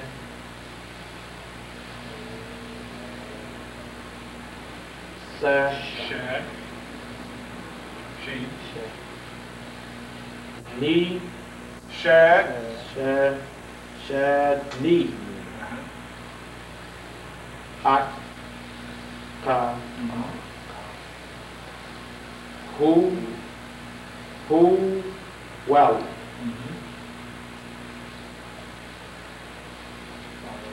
Ab Tar. Excellent. I mean, you're not. You go look at that transliteration, was it? No. All right. I look at the transliteration. No, I wouldn't. That was excellent. Yeah. No, I wouldn't say well. I was saying it was good. Very good. And that's all it is, really, right there. That's all it is. If you read that surah 100 times, you'd be able to read the surah each time. Which, in course, reading the Quran, you may read 100,000 times. I mean, over here, you know, as the years go by, the days go by, you read it over and over again. And you pretty soon, and when someone hears you read it, they say, wow. You know what I mean? But that's it. And that's Surah Al-Kawthar. Okay, and when we start, we always want to start with the ones we already kind of know a little bit, because it makes it easier for us to pick the rhythm up. And then as we get more confidence and skill and see and visualize, because some of it's eye-mouth coordination, because you got to see it and say it at the same, see it and say it, read, and then you go to things that you don't know, but that's fine. So I'll just read it again. Bismillahir Rahmanir Rahim. Inna a'tainaka al-kawthar. Fasalli li rabbika wanhar. Inna shani'aka huwal abtar. Okay? And here, the key is emphasizing when you have these shaddas and these long vowels, you have to say an emphasis. That gives you that rhythm. Fasalli. Fasal shadda li. Li rabbika wanhar. So, then we say that surah, and then from the Quran, and then, of course, we say Allahu Akbar. And then we go to this position in which we never say it audibly. So this is a record. We say, I'll go because I want to try to get to Another problem. Subhana Rabbil Ala. No, Subhana Rabbil Azim. Subhana Rabbil Azim. So, Subhana Rabbil. You go over to the lamb, Rabbil Azim. 3 times. So we say, Subhana Rabbil Azim. Subhana Rabbil Azim. Subhana Rabbil Azim. 3 times. Glory to my Lord. Al-Azim is the mighty. You saying like a T sound, soft T? Azim, yes. The reason I'm asking is why is it a Z instead of the TH sound That I'm saying? No. This is We have Azim. a TH sound as we pronounce the other word. I could go back to it. Adhan? Right. Yeah. But there's a Z here. Yeah. Well, this one here is also a TH sound. This is Pakistanis have written this. Well, this is not Pakistanis, but whoever wrote the book chose this Z. But they don't just write a Z. They got a little dot on it. It lets you know you say it different than just a straight Z. And what the difference is you pronounce it like a soft, real soft TH. Al-Din. Al-Din. I think. Al-Din is fine. Subhana Rabbil Azim. Subhana Rabbil Azim. Rabbil Rabbil Azim. I think. Good. Subhana Subhana Rabbil Rabbil Azim. I think. 3 times. Subhana Rabbil Azim. Subhana Rabbil Azim. Okay, so that's 3 times, and then of course, then we say Sami Allahu liman hamida. Sami Allahu liman hamida. Okay, Sami Allahu liman hamida. 3 times once, and then the people, if you follow, you say Rabbana lakal hamd. Rabbana lakal hamd. Hamd. Oh, hamd is fine. Hamd is fine. Hamd is fine. But that wouldn't be a mistake. I say hamd or hamd. Either way, it's close enough. So we say that, and then Allahu Akbar, and then we go down to sujood or sajda. Sujood or sajda, the same word. Sujood means prostration. One means prostrating, one means prostration. So you hear both words, sujood or sajda. And then we say here, Subhana Rabbil Ala.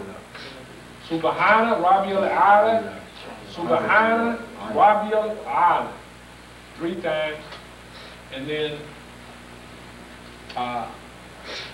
that's the end of the rak'ah. Glory to my Lord the Most High. Glory to my Lord the Most High. Allah comes from Allah. Same word Ali. Ali means high strung or high born. Okay, Ali. Allah means on top of something. Go ahead. It's free from all imperfection. Now, how do that fit in? Subhana. That's Subhana. Glory to my Lord, which means if you want to expand it, Allah is free from all imperfection, glorified in the sense that He didn't have any imperfection. Okay, that's why we say. Okay, but it's not expressed in Arabic though, in Arabic writing. Well, yeah, Subhana has this whole idea tied up in it. Oh. It's not just glory to Allah. Glory to Allah with the sense that He's free from all imperfection. Is free from all imperfection. That's what's tied up in the word Subhana. That's why the words in Arabic are so full of knowledge, full of meaning. That's one reason why the language is used. You say one word, you get a concept in English, but you get a much deeper meaning. Right. Much deeper meaning just with that one word. So they use that I guess. And we say it when we say Subhanallah. We usually say it when someone makes a mistake. We say Subhanallah. Right. With glory to Allah, meaning that He's the only one that's free from making a mistake. They let you know they made a mistake. Sometimes they say that's what you say when you correct the person. You don't have to say Subhanallah. You don't have to say it. It's a way of getting their attention to the mistake. But if someone's reading in the Quran, reading in prayer, and you just say the correction, they know they made a mistake, or they not back there talking in the prayer. So they must have made a mistake. And sometimes they can pick it up, sometimes they can't. So if I was saying, Inatina Calcalto, and somebody said, if I said, Inatina Walasar, and somebody said Calcalto, I said, Inatina Calcalto. Go back and I make my correction. But if they say Subhanallah, now I still got to wait for them to say the correction. Right. If they say Subhanallah, I might not know what the correction is. Yeah. I might not know. You might have to help me to hear the ayah, and then I just have to Allah Akbar and go to the next one. I mean, sometimes when they correct it, sometimes you can't pick it up because you just blank out. You just blank out, and there's nothing you can do. And you just have to go Allah Akbar and go on, and then after you explain, or they may come to you when you finish. Or you may not know, and they'll come and say, well, you should such and such and such. Alhamdulillah. Ain't no problem. Ain't no, well, why you stop me while I'm that ain't it at all. Corrections in Islam is necessary. You have to do it. Because the idea is preserving this Quran. It's preserving the Quran. Preserving the words of God and the way that God reveals it to the prophet. That's the idea. And if anything else come in, as you know, you can't. Why you always correct? Why you always it ain't that? Or why you always making a mistake? I didn't make a mistake on purpose. You know, sometimes it just happens that you made a mistake. Sometimes you don't know it, or sometimes you realize this can't correct all this thing. Whether it's the email or nothing, and this gives us this sense of input from. That's why I said anybody can be the email, and anybody can correct the email. You see most of that. You see, there's some stuff that you say, well, man, they should have did that. But that's how it goes. In fact, one of the first things the imam did when he became the imam, he let people criticize him, and it never was unheard of before. Remember in Los Angeles, he brought the brothers up. So he had some brothers here want to say something. He brought them up. Yeah, all the D. Muhammad is a hypocrite. Yeah. Everybody, yeah, this nigga, you know, he say, don't let nobody bother. So he changed the whole thing just with that. You know, they never would have been able to do anything like that. Was that silence? It might have been some of his people. Yeah. Now, they were looked up, man. Think what about, because is that the time one had an FY uniform on? I don't know, anybody had a uniform on, everything. At the convention center? Yeah, the convention center. Right. That was early. That was in the early years, first year, second year of his talk. But this is in line with the spirit of the religion. He didn't do it because he liked these guys. He wanted people to hear their opinion. He did it in the spirit of religion. And so when things done in the spirit of religion, it may seem like a temporary setback. And people say, well, I wasn't at the time. Well, I don't know, that's cool. Why you let them do that, you know? But I didn't know, you know. But the religion, see, when you come in contact with the spirit, the letter of the religion, it makes you do things according to that. Mm-hmm. And the rest of the stuff don't make no difference, except the people who don't know. Then they think it's a big thing. Mm-hmm. But in the long run, that helps us to get where we are, continually growing, and what happened. Same thing, it's about all the moves that happened. It was because Islam said this is where it's supposed to be. And after that's kind of faith we got to get in the religion, and then we can go and make whatever situation we in, we can make it, we can better. No matter what it is, we can better the situation. We'd be like Yusuf when he was in prison. When Yusuf was in prison, and pretty soon they was calling him out of there. Because every situation he got in, he made it better. You know, because he believed, he said, okay, well, yeah, I can't do that. My religion, he didn't know I didn't commit that crime, but hey, I'd rather be the woman who's going to try to do the story Yusuf in the world. That's a good story. Has the same sense. And it always come out better in the end for you. And that particular move on that did. So correction in Islam is go with the religion, go with the way of life. And we shouldn't feel like sometimes we become sensitive and we say, okay, we just did that because it's me. No, you didn't do it because it's you. You may have. You know, the person may have had some wait for you to make a mistake. Hey, you should. But you got to look at it. You at least got to take it like the Muslim. And let them worry about their because they got to ask for that. So those things we'll see. I think that's probably as far as we get. 12 o'clock. Inshallah, we'll go on with the rest of it. And I got the homework already? I did. No. And then, okay, you want me to? Okay. But you get the homework. You first, of course, face the Qibla. Whatever the Qibla was. If you can find the Qibla, you face the Qibla. And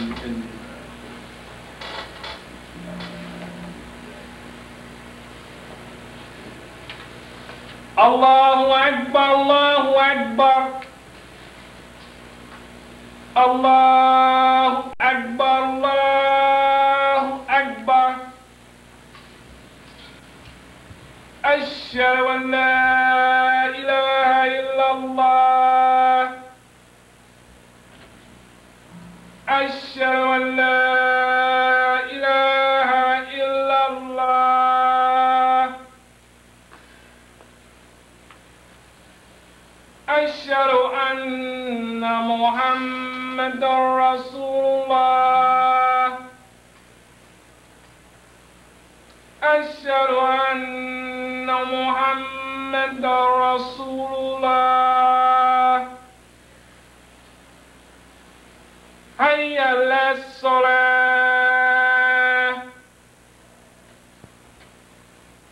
Hayya ala salah.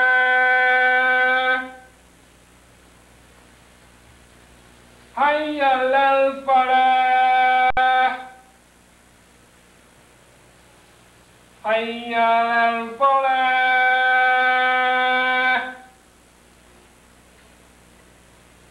As-salatu khayrun min an-nawm.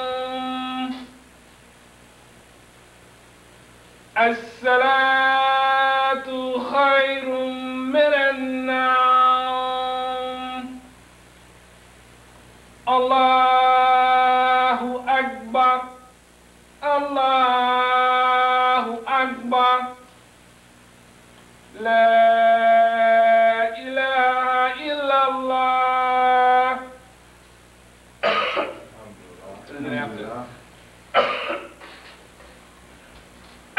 there's a short dua that's usually said to those who hear the Quran and those who say it. Allahumma hadihi Rabbi hadihi da'wati tamati wa salati qaima at Muhammad al-wasilata wa fadilata wa at maqam al-ma'mun alladhi wahd. Is Allahumma, oh Allah, Rabbi hadihi da'wati tamati, Lord of this perfect call, wa salati qaima, and ever living prayer. At Muhammad al-wasilata wa fadilata, grant to Muhammad nearness, that excellence, or wahdu, and give him, or asad mahmud al-maqam alladhi wahd, and give and raise Muhammad to that exalted station that you were promised at. Yeah, that's the dua that we say in English. If we learn in Arabic, it's a good dua. You say it after the salah. You can make a dua like this, or you can just say it. It doesn't make a big difference. He said something funny. He said he went somewhere. And, sometimes when we make eat, when we make dua, it's a biscuit now, or something like that. What he said, he went somewhere. And he said, we get ready to eat. He said, everybody did like this. He said, he make like he didn't know it. That's how he said it. To make the point, you just have to, in that particular situation, you don't have to, while you eat, you don't have to necessarily put your hands in a dua position. You can say, Bismillah, Barakatullah, and you can eat. Although, like they teach in the school, they teach it, even out of school, they teach the children to take the position like this. But it gives you the idea that you have to do that. You don't necessarily have to do that. If you do it, it's not wrong. But he did it. He said like this: to let the point be made that it's not something that you have to do. I think more so than it was bad to do. But he said he was in public. It was something. He said he make back here. He said he didn't know. But those little things, he do like that. I think just to get us out of some habits that we may take on as being necessary for Islam and not necessary for the religion. But the things that are necessary for religion, he emphasized, necessary for the religion, you got to do that. So those are the things, in getting our knowledge, that's what we want to look at. What's necessary, what's possible, what's, if we could do is okay, and what the stuff we ought to avoid. That's those are categories we want to look at things in. And this is not one of the necessary things. So we're making a fact. It's like saying al-Fatiha at the end. That ain't necessary. If I stop and say, assalamu alaikum, it wouldn't be like, oh, how come you can say al-Fatiha? It wouldn't be, that's not that kind of thing. So but we will say al-Fatiha. أعوذ بالله من الشيطان الرجيم بسم الله الرحمن الرحيم الحمد لله رب العالمين الرحمن الرحيم مالك يوم الدين إياك نعبد وإياك نستعين اهدنا الصراط المستقيم صراط الذين أنعمت عليهم غير المغضوب عليهم ولا الضالين. بسم الله الرحمن الرحيم ياسين